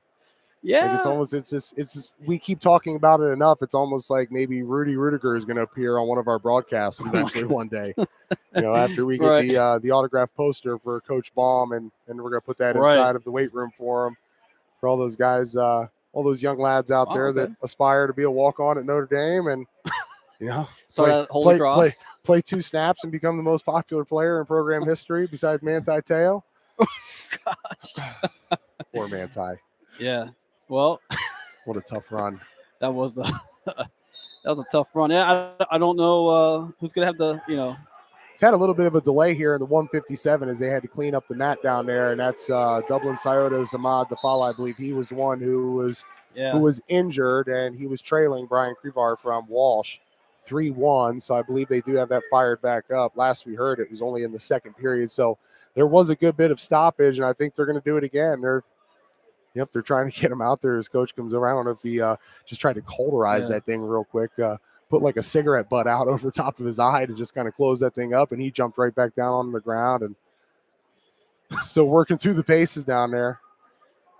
He used to have those things for us when you come off the sideline and your hands Right. would get gashed up, and I always say it looked like a cigarette butt. Yeah, Where it they would did. just kind of put it out on there and it would cauterize it, and boom, you'd stop bleeding right away, or you just kind of wipe it on your pants. And like boxers, but trainers have. Yeah, but when you guys get opened up out here on the mat, it's rough. Yeah, please. yeah. It's especially I think today they take that a lot more serious, obviously, than they did back in my day. But I think there's It, a it different kind of it can take you out of your game too if you're the wrestler with the cut. right. I mean, once you get Yeah. opened up like that, Yeah. and you're constantly, coach talking to you about the Greco style and all that with the Yeah. hands. I mean, when you start shooting hands, and I mean it's gonna open up again, and once it is open, man, it just starts kind of leaking out. Yeah, and then it takes out your game plan a little bit too. Like I said, you start Constantly getting stoppages. Yeah, and you get annoyed by it, you get mad at yourself about it, and then time ticks out. Yeah, so it's definitely could be a game changer, X factor. But what I mean? I would imagine if you get it, let's say it was above your right eye, you're constantly trying to keep your head from that side out of the deal, which again can Right. kind of mess you up because So- you're avoiding something. Yeah, well, I asked Coach Bostic if you ever had to wear the mask. Have you seen wrestlers with that? Yeah. With the it's like a matted mask that they let them wear in a situation where they've already had some bad mask one time out in Wisconsin, eyes and double legging me to my back. So Taking full advantage. yeah, I don't blame him. I would have done the same thing if I had got with the mask on like that. But I get it. Yeah, I was, I just, the whole time was annoyed by that, and it was sweaty wearing the thing. But there was a few kids that had them on today, early on in the tournament, and I felt for them, man. That's Yeah. It goes back to that grit thing. It's a real, it's like one of those things. Well, why even go out there? Well, they're getting out of their comfort zone, man. They came here to compete. So. Well, and talk about this Yeah. situation that we have going on here right now, John. I mean, if you're getting ready to wrestle for the 165-pound championship, you're Grayson Siders from Dalton. You're sitting there waiting patiently for this 157 match to get over with. Ahmad Dafala from Scioto, Brian Crevar from Walsh. Right. Crevar leading 5-2. Looks like it's under a minute to go here in the third period, but you can see these guys just kind of looking down there. They're just like, Right. come on, man, wrap Come it up, because you're still trying to stay loose and keep that sweat going that you had already kind of worked up. You're excited, Because you yeah. were expecting it to Right. start probably about It's, 5 minutes ago, and it's still kind of dragging on. I think you're going to get a final now. Crevar Well- is going to win, and he's going to take third place. Well, it's one of those things too. Like you don't want to blow your energy, warming up kind of thing too. So you kind of got to play your cards right while you're out there. You don't want to lose your you get hot, you get warm out there, and like that. Yeah, the kid right now from Dalton's, rubbing his arms. He's probably, he's had his hoodie off long enough. He's getting cold from the the gym air. So that's all something. Yeah, you got to factor in. You kind of got to calculate. As you're out there waiting. I myself was not one of those guys that was big into buying into the warm up. Yeah. I was just, my thing was, hey, show up game ready. It's a mental thing, warm up in my mind, not a physical warm up. So, I was the guy that just kind of like walk back and forth, jam out to some good tunes on the CD player that we some people listen. We don't even want to start talking about the music that you Yeah. used to listen to and that we used to you get a little Insane Clown Posse going on. ICP, baby. Yeah. Oh boy, man, we between the consies earlier and getting ready for these finals, we kind of took a little bit of a trip down memory lane, man, talking about back in the day. That'll be our new segment. That would here. be a great segment, yeah. Back in the day, man. Some Sponsored by Jim Bostic's Beach Wrestling. Jimmy B. All right, so we're underway here for the 165-pound championship. Siders from Dalton taking on Maynard All right. from Wheeling Park. Early two. So early 2-0 lead here for Siders. Again, was talking about a singlet, like the Love it, like man. like the camo design with the OSHA on the back. Matches my bag. Yeah. Yeah, man. Shout- 165s going on. You've also got wrestling for fifth place. Louis Geiger from Walsh taking on Jonathan Sims from Brush. And going for third place is Brendan Bartlett from Wadsworth taking on Hunter Rose from New Lexington. Well, traditionally, there was always this stigma that this was one of your tougher weight classes or the toughest at a tournament. But as you've seen here today or last week you met the Ironman, they're all tough, man. Yeah, it's Was 165, is that what Angelo Ferrari wrestled at? That was, yeah. That was, yeah, man. I'll tell you what. You talk about again, we talk about match of the weekend or most outstanding wrestler. Yeah. That was from Melissa, Texas. He's an interesting cat, man, and I didn't really know until afterwards, kind of, looking into some of the history. Yeah. He's got there with some of those Blair guys and even his dad and his big brother. There was a lot of jawing going on beforehand, before the tournament ever even started. With him to Blair. Then so afterwards, after he gets the victory, and it was close, I believe it was only 3-1. Right. I think he won 3-1, and he went over there and just did the nastiest flex on the Blair coaches and the players. Kind of let the tongue out, gave a little growl, and then he did the Dom Hoffert. He just ran off. He was gone. But I think he ripped the Kenobi out in the hallway. Yeah. He let his wrestling do the talk, though, man. And then afterwards, a lot of people, I guess, some people, they're on either side of the fence. They look at that as smack talking, and they think it's there's no place for it, and it's a bad look, and it's unsportsmanlike. But you know what? If somebody has been jawing at you, right? Especially coaches, I think it was from a program that have been jawing at you. Right. I see nothing wrong with that kid getting excited and letting it show after winning the premier wrestling tournament in the country. Yeah. Well, you know what? It was. Let them know what time it is, right? Nothing hurtful about it either. Yeah, it was just a simple flex on you kind of thing. Yeah. So, loved it. Yeah, that was great. Now, if you would have walked over and headbutted the coach, right between his eyes, right, or like kiss the guy's or girlfriend or something. Pulled a John Lowery from the Beast. I mean, something a little different like that. I mean, to me, it's a kid getting excited. I don't see anything wrong with that. I think we need more excitement in sports. Guys. Yeah. You're passionate about what you're doing. Let that kind of let that light shine out of you, man. Well, and speaking on that, that's something. I think a lot of these kids, ask themselves, while they're out there, mid-match, it's, because it's a fight, man. And Bill Barger asked me that same question that day, and what I think he meant is, he said, could you take this dude in a real fight? And that's something that you don't really think about going into it because you're more concerned about win loss kind of things, scoring points, but it's a fight. It's war, and once you get out there, there's a switch that you hit somewhere in your brain that gets that ticking. So and how that is from football, pregame, and then all of a sudden you're out there in the field and it's it's battle. Time to clock in, man. You get the William Wallace out. Yeah. Sir William Wallace. All right, well, we got a couple battlers, some warriors out here in the middle fighting for that 165 championship. Yeah. Wheeling Park, Maynard. We're going to head. Is it Maynard? Jamison Maynard? Am I saying that right? No, you were looking at Jamison Maynard from Wheeling Park, a sophomore, taking on Grayson Siders, a junior from Downton. You got a 2-2 match here as we've now entered into the third period, about 45 on the clock. Oh, sick. Yeah. These guys were in a scramble just now. Maynard came out on top. He didn't score off of it, but man, that was slick. Looks our like Dalton wrestler came out on top. Siders was able to get a point out of that. So with 125 remaining in the third, he's leading 3-2.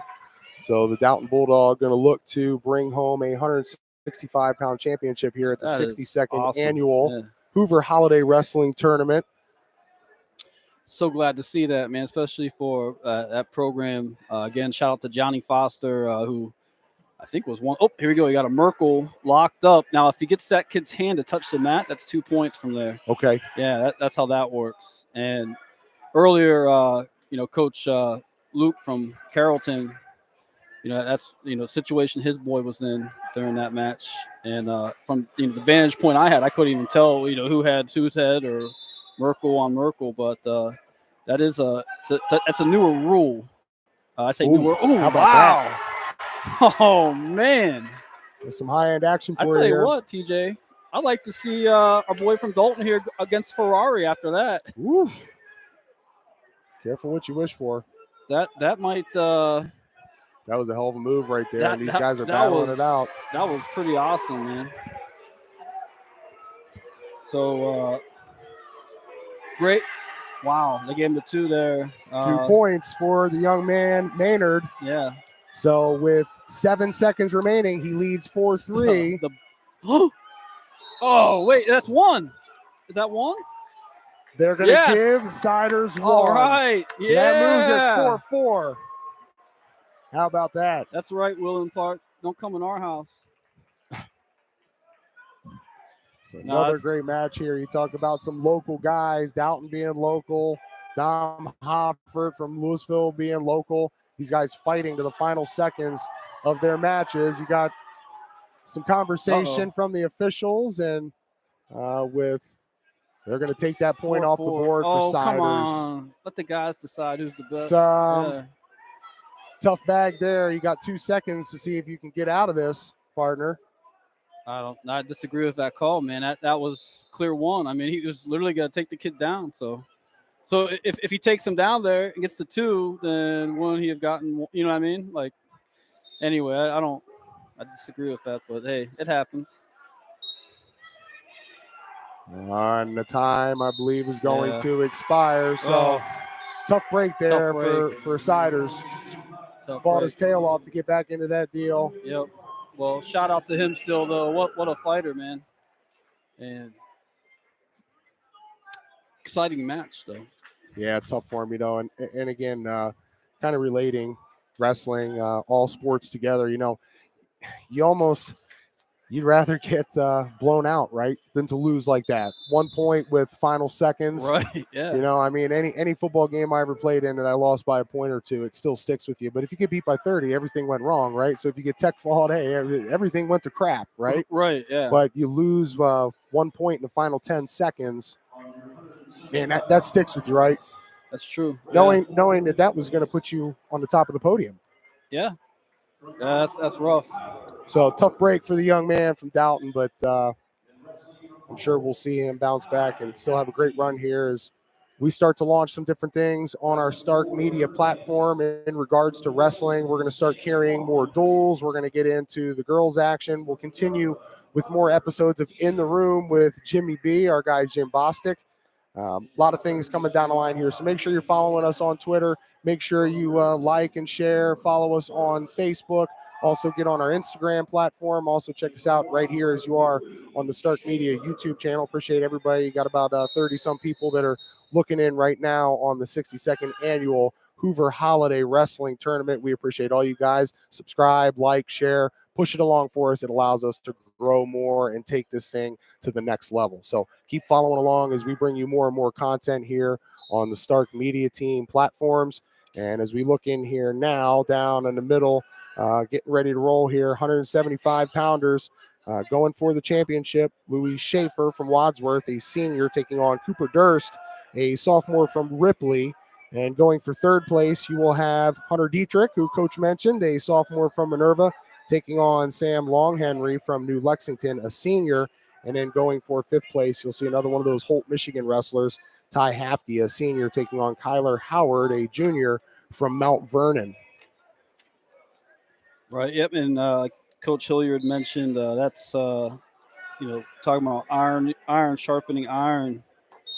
His teammate and him working hard together in the room there at Minerva. Yeah. That's he was talking about Caden Haynes and him. He said they got some good workouts going on every day. So how about that, Louis Schaefer, man, he made quick work of that young man, the sophomore Cooper Durst from Ripley in 175-pound championship. It's a wrap already. That might have been the quickest pin. Schaefer, the senior from Wadsworth, he's going to take the 175 championship. So as we kind of fix our eyes in down on the far mat, going for 3rd place, Hunter Dietrich. And you see Coach out there doing what he does best, coaching him up. appreciate him jumping on board with us here, getting a little information from him, talking about his girls program, how strong they are. I mean, hey, that's a great stat right there. Boys and girls program, both one district. Both district champs. Yeah, that's incredible. Yeah.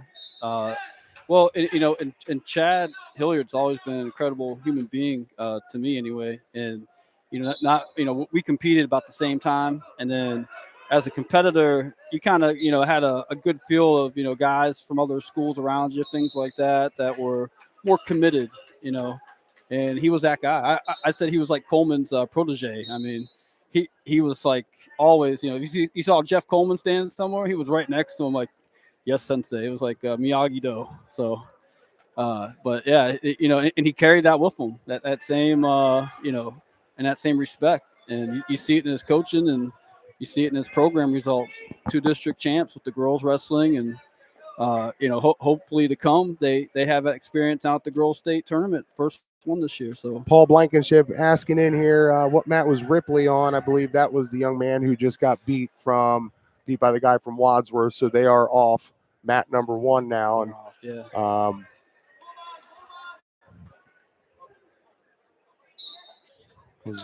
Ripley. How about a shout out there from Coach Chad? He's got. We're talking about our good friend Mike DeSabato. I know he's probably tuning in, listening to us down there in Columbus, repping his brand over there, Cage Fighter. Oh, nice! Yeah, all right, man. It's all Coach got some nice Minerva Lions gear and a little CG action. Yeah. Yeah, I'll tell you what, Mike DeSabato, what he did for a lot of the wrestlers, not only around the state of Ohio but around the country, and helping them as they were transitioning into some MMA stuff. And right. You've seen, you talked about Ben Askren a little bit, and when he was with Bellator and he was just kind of running through guys because of that wrestling style. MMA encompasses so many different things, man. But to have these roots, you see most of the guys that have a lot of success, they have a huge wrestling background. Askren won my senior national weight class. Okay. By the way, yeah, yep. And then I had some run-ins with him at the college level too, but. Went out there to Mizzou and wanted to walk away with a victory, and I learned that he had learned some new mat wrestling technique that was famous for him. He people talk about names and moves. We were joking earlier, calling what the kid did a slip and slide. From Holtz, and we're like Colton Arnold with the alligator move. Right. Yeah. Rolling them around on the bottom of the water. How about Hunter Dietrich down here, man? Getting it done right now, leading 3-0. Glad to see that. Yeah. Handling his business, looking to take 3rd place. Last time I seen Chad, we were at the Winking Lizard over out in Fulton. So, maybe he'll go out and celebrate, victorious tonight. Buy me some wings. We'll see you down there, Coach. Yeah. That will. That, or maybe we'll have to make our way down to K Pasa down in Minerva. I don't know. Get a couple margaritas with him. Look, he wasn't gonna say nothing this whole time until we talked about wings. Started out like a gold figure, man. I'm just saying. Them French fries and gold figure wings. We got Tim in the conversation now. We got him going, man. That was the kryptonite right there. Yep. Good old chicken wing, man. Looking for Colton back here.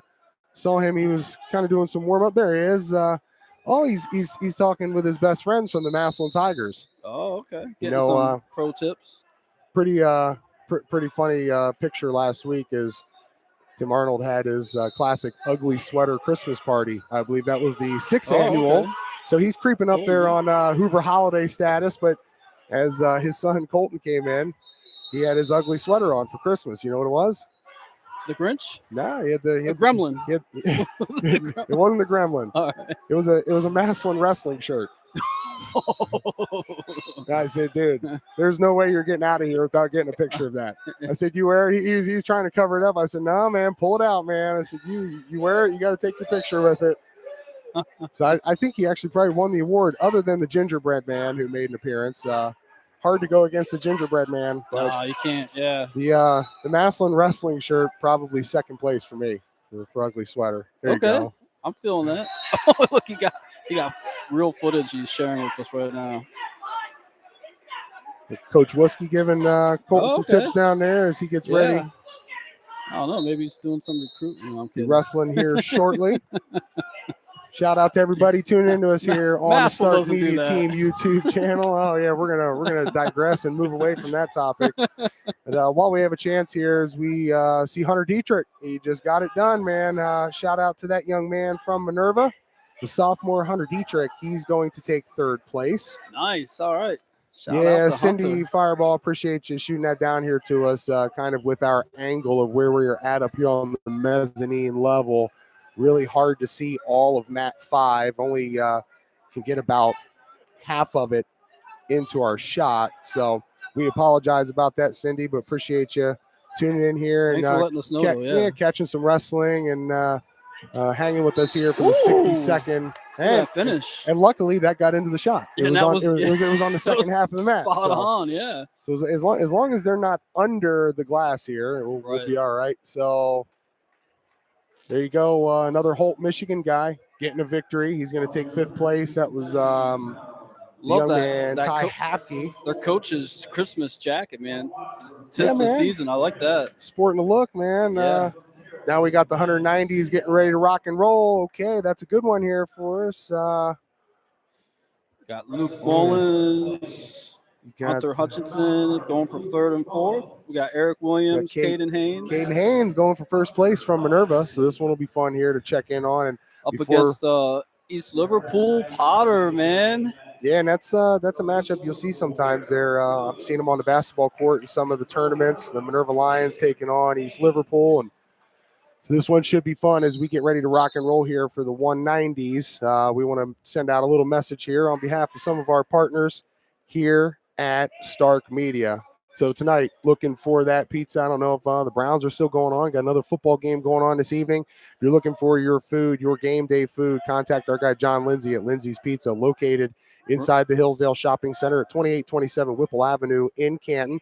Call them at 477-3800 or order online at lindsays.pizza.com. They're open till 11.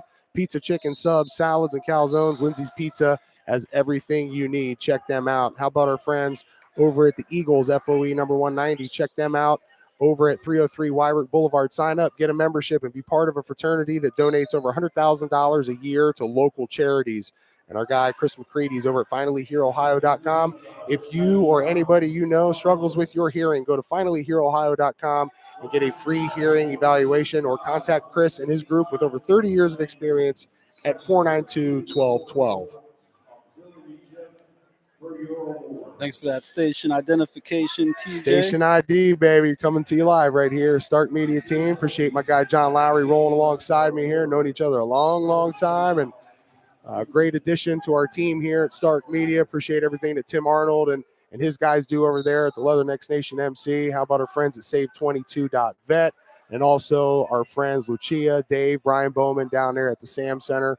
Every first and third Friday of the month, they're donating and giving away over 6,000 pounds of food to local military veteran families in need. So what they do for our community cannot be overstated. They do a phenomenal job. So glad to have all of them be a part of what we're doing here at Stark Media. And as we see the young man, Caden Haynes, jump out to a 2-0 lead here with 40 seconds remaining in the first period, kind of controlling the back there and working that neck, working that forearm across the face. Love hearing that, for the veterans. My daddy was a soldier and actually a former East Liverpool wrestler back in the day. He was a Potter. No way. Yeah. Yep. He was a Potter. Yep. Got somebody, John Drum on here shouting out the Potters. Shooting out good luck here to Eric Williams in the 190 match against Caden Haynes from Minerva. So appreciate you, John Drum, joining us here on the Start Media Team YouTube channel. As the young man Williams will go to the bottom. Caden Haynes again leading this thing 2-0 with 18 seconds remaining in the first. Shout out to that Potter, Eric Williams, man. I was trying to point it out, but you're in the middle of the ads, TJ.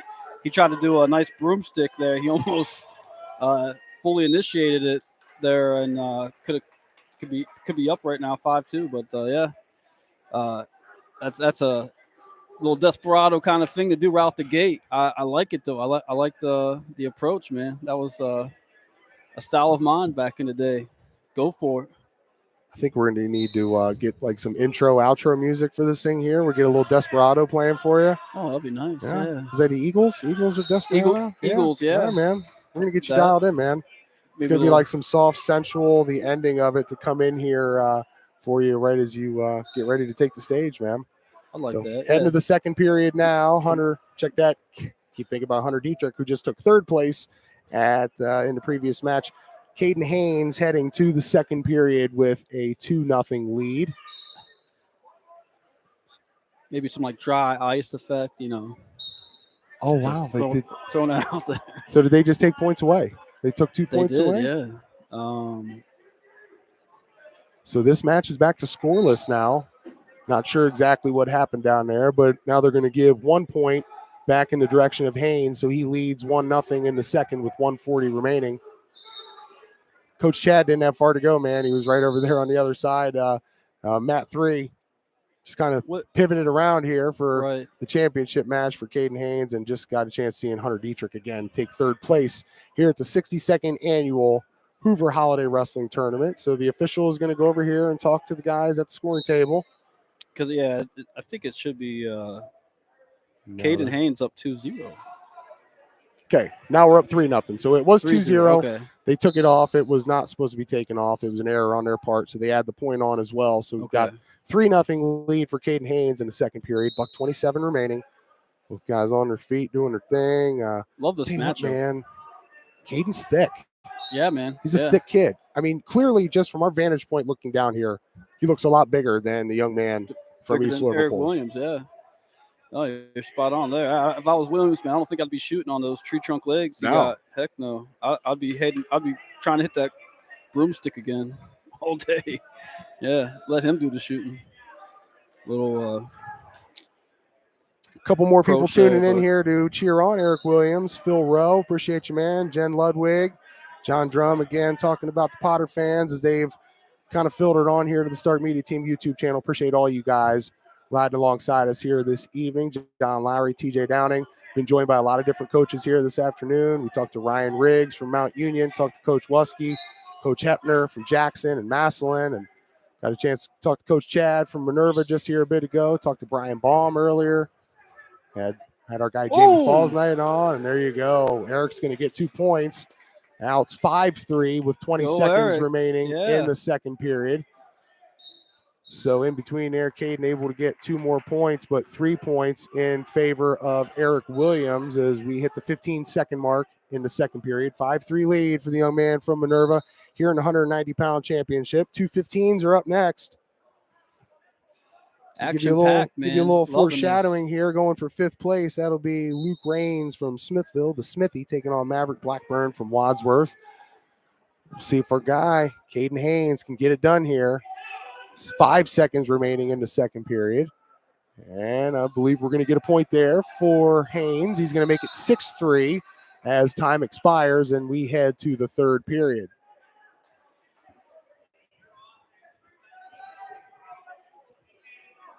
All right, so maybe a little slip and slide action for Eric Williams if he knows how to do that, like those Holt kits were doing earlier, or some kind of 2-point, maybe even a 5-point move would be nice at this point. You calling out a 2-point conversion? I'm going for this is the East Liverpool Potter L&B donut shop dunk of the day, man. That's what I'm going for here. Yeah. Getting close to Desperado time here, man. Coming up, $1:30 remaining here in the third period. Trailing by 3, 6-3 lead for the Minerva Lion. Got to pull Rudy Rudiger at this point. All in, man. He's all in, and really you kind of see, we talked about that size advantage of what it looks like from our vantage point here for Caden Haynes as he kind of just laid and put that weight right on his back. And as Eric was trying to get back up, he gets right back up on top again, starting to work that left leg. Concrete, that's tough to move mountains, man. I know Gandhi said it was possible, but you got somebody like that on top of you, that's why when we used to work out back in the day, man, you say, listen, man, just try and grab me and hold me as hard as you can. He goes, because I'm giving up 60 to 70 pounds to you, so if I can get away from your big ass, I'll be all right when I'm wrestling at 165, right? That's true. Yeah, yeah. That helped. Yeah, that's for me. Yeah, that was trying to move mountains. Is that what are? Oh, here we go. We got the. Oh man. These guys are working down there. Yeah. Still 6-3 in He's going favor of for it. Caden. Going 48 for it. seconds remaining in the third. Hitting Looking the to gritty. get that. Looking to get that tight waist. Working him. Now he's going to the neck. See Caden really applying that pressure from the backside and has that arm wrapped all the way under. Now he's going to work to that right leg. Now he's going to work the right arm, kind of work him down, chopping him right down. Flatten them out. Yep, that's a good way to seal the deal. That's going to kill a lot of time, right? You Right. have 15 seconds remaining in the third. Well, this is important because college coaches that might be watching, I know Ryan Riggs is here for Mount Union, but you want to see a guy can have a nice ride, man. Riding time is a way to score points at the college level. So it's good to see somebody out there, really doing a good job on top like that. Keeping a guy broken down, keep working the pin combo, and not getting hit for a stall call. So Great job by Caden Haynes. He's going to be your 190-pound champion here at the 62nd annual Hoover Holiday. Good job to him. He's getting some congratulations from coaches, and again, good sportsmanship, dapping up the other coaches there from East Liverpool. So also great job. We'll mention Eric Williams. Know you got a lot of people, a lot of fans. Yeah. He's getting some messages from his coach going off. A lot of people tuning in to watch that young man. So great to see that he's got that kind of support out there for him, and look for big things from him down the line here as we continue at what we are putting together here at Stark Media, the push for March. The 10th, the 11th. That's what it's all about, right? You get down there to the shot, you look down. Cody Fair going to take the mat now for the Massillon Tigers. He's going to be going for third place. What do you got there, John? Who's he taking on? He is taking on Eric Brothers from Willing Park. And Eric is a junior, and Cody is also a junior. So got a fair matchup there.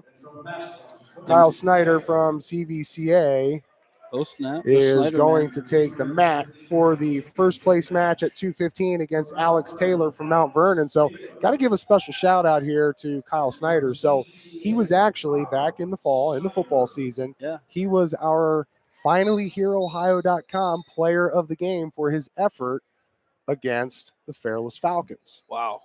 And then he was back at it from a football season, right on the mat, the Ironman last week. We're talking about him. So tough kid. So I know what a transition. I know Coach Tomasello, he's got to love what he's got there. Oh, absolutely. And again, our guy Cody Fair, the junior from Massillon, he's going to be down there fighting for third place. And kind of talking about Coach Tomasello, we had him on with Atkins and also our guy Jimmy B last week from the Ironman. And man, you just look at some of these Bill Barger Outstanding Wrestler Award winners. You go back to Tomasello, who did it in 2012. Just most recently, Dylan Fishback in 2021. We talked about our guy, the two-time recipient, 98 and 2000, Harry Lester. Jamar Billman, he was a tough guy, man. Had a chance to talk to your guy, Joe Heskett, who won it in 95, a proud grad of Walsh Jesuit. Jared Villers, a guy that you squared off with, won it in 2002, the year we graduated. You look at some of those, some of that local flavor. Dustin Schlater in 2004, 2001, it was CP Schlater.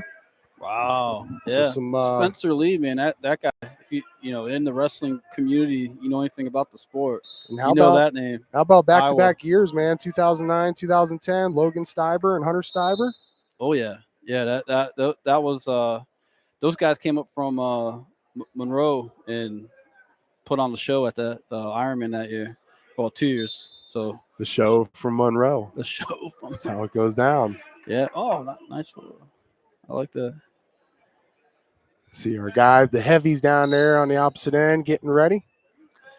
Our guy Colton warming up, and see the is that number 1 ranked wrestler, heavyweight wrestler in the state, right down here from Wadsworth, Mr. Reese. Yeah. It's tough being at the top, man. I'll tell you what, he doesn't look like it's bothering him, man. You see the look on his face. Yeah. No, that's It's a nasty looking dude, You man. got the Brian Dolph look on his face right now. I'll tell you what, man. That is heavyweight version of Brian Dolph, isn't it? That is, yeah. Oh, boy. Our man is going dolphin. Going full dolphin out there already.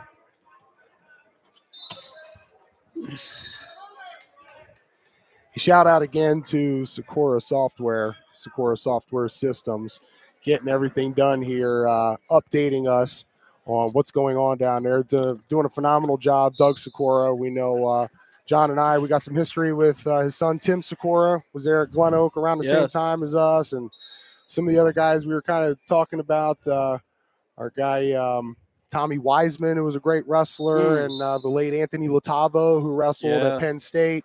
So a lot of great tradition that came out of there at Glen Oak High School, and Coach Milkovich. And hopefully to see that again. Ty Anthony, shout out to him, Glen Oak wrestler, did really well under Coach Milkovic, and I actually assisted VMI in recruiting him at VMI, where he did a way better job than myself later on in the program. But he is just like Tim Sakura, still with the military, serving our country, man. So shout out to both those guys. Thank you for no doubt, man. Kyle Schneider absolutely dominating this match. The 215-pound championship. He's leading 8-0 with 1:36 remaining in the second period. Taking on, clear mismatch here. I mean, you talk about the grade difference when you're going against Alex Taylor, who's just a freshman from Mount Vernon. Kyle Schneider, he knows what to do in this position. Not sure. Do we have any idea where Kyle Schneider may have placed last year at State? I'm sure he was in the deal. Probably, yeah. We'll get our resident stat guy, man. He's on it. It's our fact checker. All right. Fact checker. Chad Hilliard named him the fact checker. All right, Cody Fair, he's trailing 3-0 in the third place match on mat number 3. So he's going against Eric Brothers from Wheeling Park, trailing 3-0.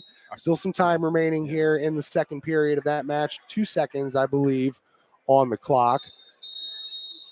And there you go. They will move now to the third period. Oh, wow. And wrestling right underneath us here, a 6-0 advantage for Wadsworth Maverick Blackburn, a junior taking on Luke Raines from Smithville. Schneider's currently ranked second in this weight class in the state. Okay, man. Yeah. We're going to keep our eyes on him. We know Division II. Obviously, as we just talked about, well-coached. Like Coach Tomasello, who showed up there at Ohio State, I believe, the year after I graduated, and did some great things there. So shout out to the CVCA program. I think just this past year they announced that they're going to be leaving the Pac-7 conference. Yeah. So good luck to them and all the Royals, the athletics programs.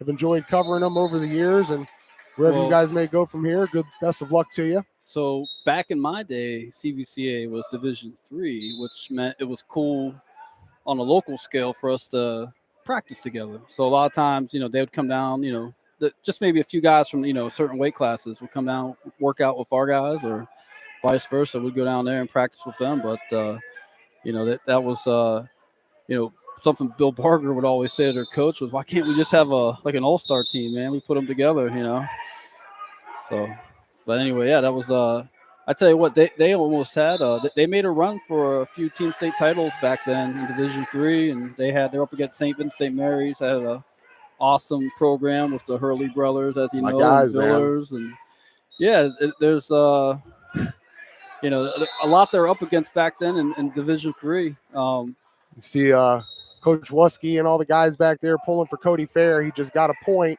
So that is going to sit here now at 3-1. Still a minute remaining in the third period. So pulling for the Massillon Tigers. He takes on Eric Brothers from Wheeling Park. The Tiger, man. Rocky Balboa, never give up. Who sang that song? I think a guy by the name of Jim Bostic. No. I don't know, actually. Cody was looking for it. Doing some serious fact checking here. That was Survivor. Oh, man. Good time here at the tournament. Cody Fair is going to lose that third place match. He will take fourth place in this tournament at 2:15. So Shout out again to the young man, Cody Fair, as he's looking to get his wrestling legs underneath him after a strong showing this past fall. Great tournament for him Leading still, his Massillon Tiger football team to the state semifinals. They would drop that to Archbishop Hoban. But And to boy, think, he was look at just out there on the field and now in the competing. Man. 11-2 advantage for Mr. Schneider from CVCA, a minute remaining in the third. So we see Colton Arnold getting ready to go for third place down on the far end. He will be taking on Could hit the 1-1 today, maybe on this Zane one, right? Pletcher, 11 a pins. senior from New Lexington. So Colton's going to look for his 11th pin of the season, the early season. And in the middle, going, we'll see who we're going to have going against Mr. Reese here from Wadsworth. But you see that boy, man, I'll tell you what. Built like Roland Gardner. Yeah. Got that kind of that barrel, that up high barrel. Yeah. The Roulons, famous wrestling shoe, hard to find, come across. Anybody listening in knows anybody that has a pair of Roulons, you can make a pretty penny off them. These kids will pay a lot for them. I've seen them go for $300, $400 just for a pair of Roulons, man. It's a good shoe. It basically was Asics had this shoe called the Animal, so it was like the Asic Animal kind of on steroids, but Roulons were pretty nice.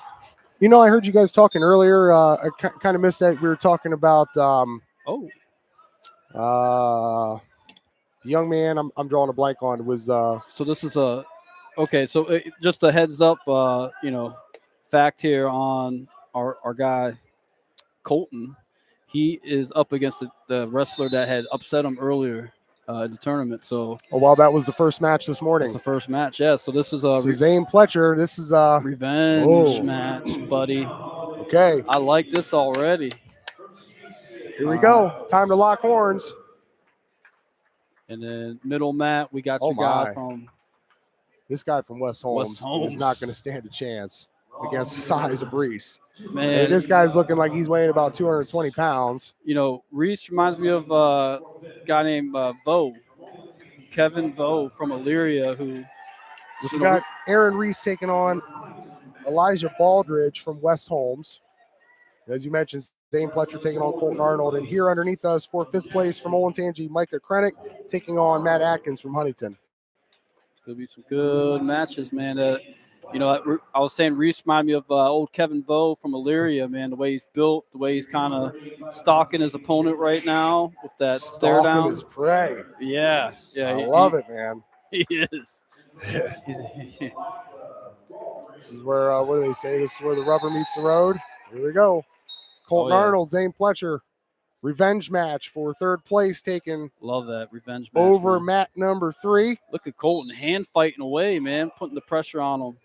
This is where I like freestyle because right there, Colton gets a point. He's up 1-0 in a freestyle match. So they reward you for controlling your opponent like that on your feet, which he's already going right out the gate. Yeah. Already Aaron Reese has done damage.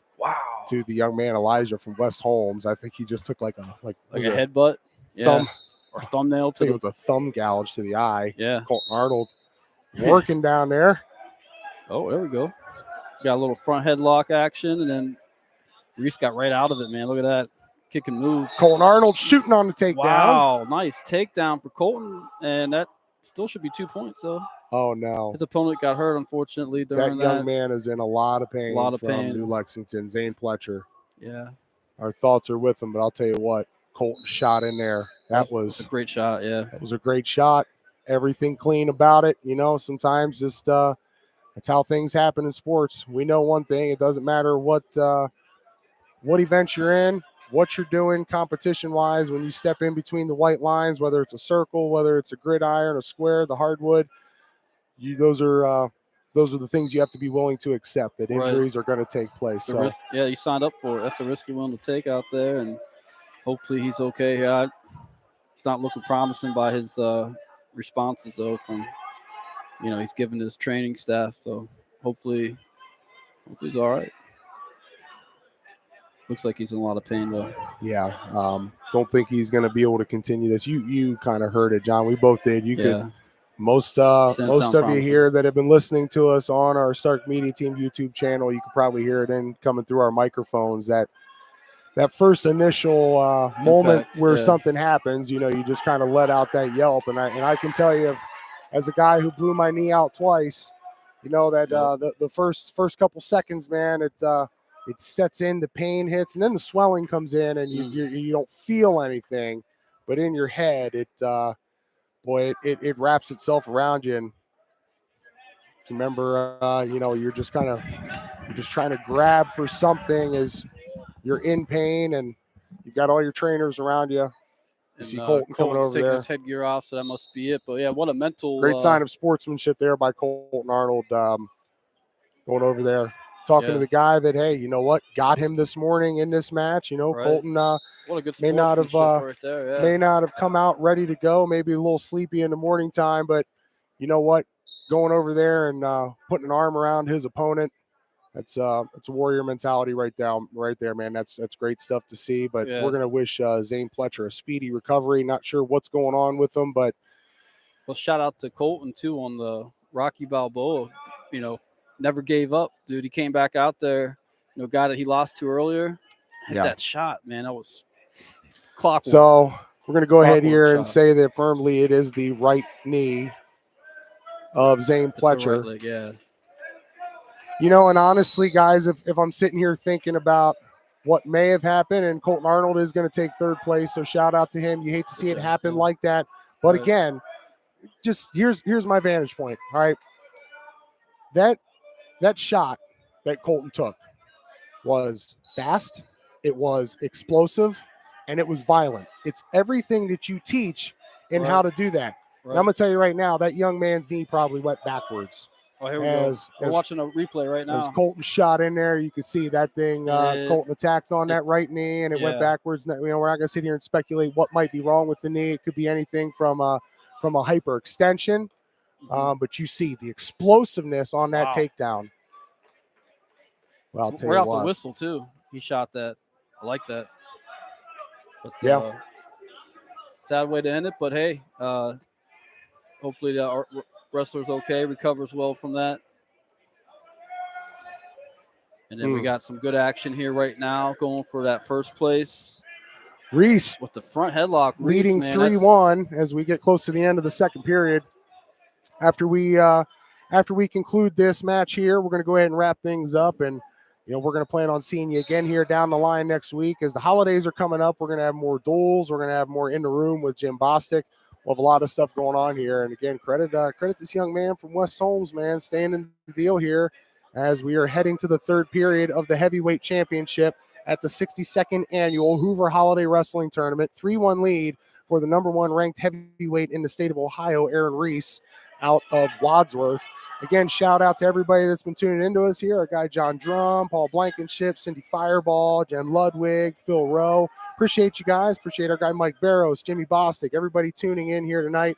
And again, one more time, a shout out to all of our sponsors who make things possible for us here at Stark Media. It starts with C.H. Vallis and Associates, McNeil & Sons Tree Service, Lindsay's Pizza, FinallyHereOhio.com, Leatherneck's Nation MC, the Sam Center, Save22.vet, Hilscher Clark Electric Company, and the Eagles FOE number 190. So make sure as we are around the holiday season here to patronize our sponsors. It helps us, it helps them, it helps everything move and grow and matriculate here for everything we're doing at Stark Media and our economy, giving back to these local businesses that have gotten behind us and are allowing us to do some great things here. Our main goal to highlight all of these great student athletes in all of the different sports throughout high school, and not only that, but things that are going on in the youth programs, things that are going on collegiately around here. You can find us with our partners and friends out at Walsh University with the Cavaliers on the basketball court, football, soccer, lacrosse, all of it over there at Walsh University,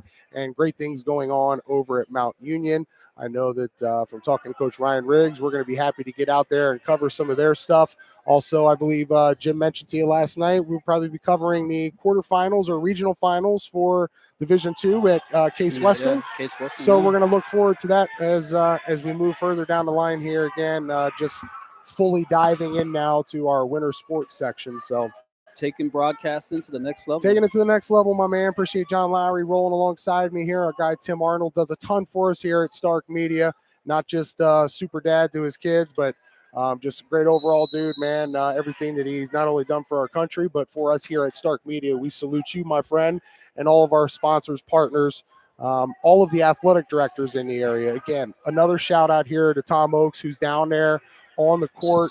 Athletic director here at North Canton Hoover, does a phenomenal job. And so I believe that is going to bring an end to it. Your heavyweight champion will be number 1, Aaron Reese from Wadsworth. So the Grizzly, built like a Grizzly.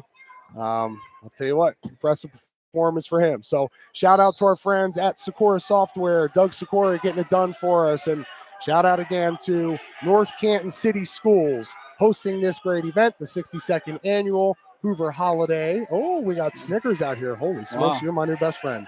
Thank you.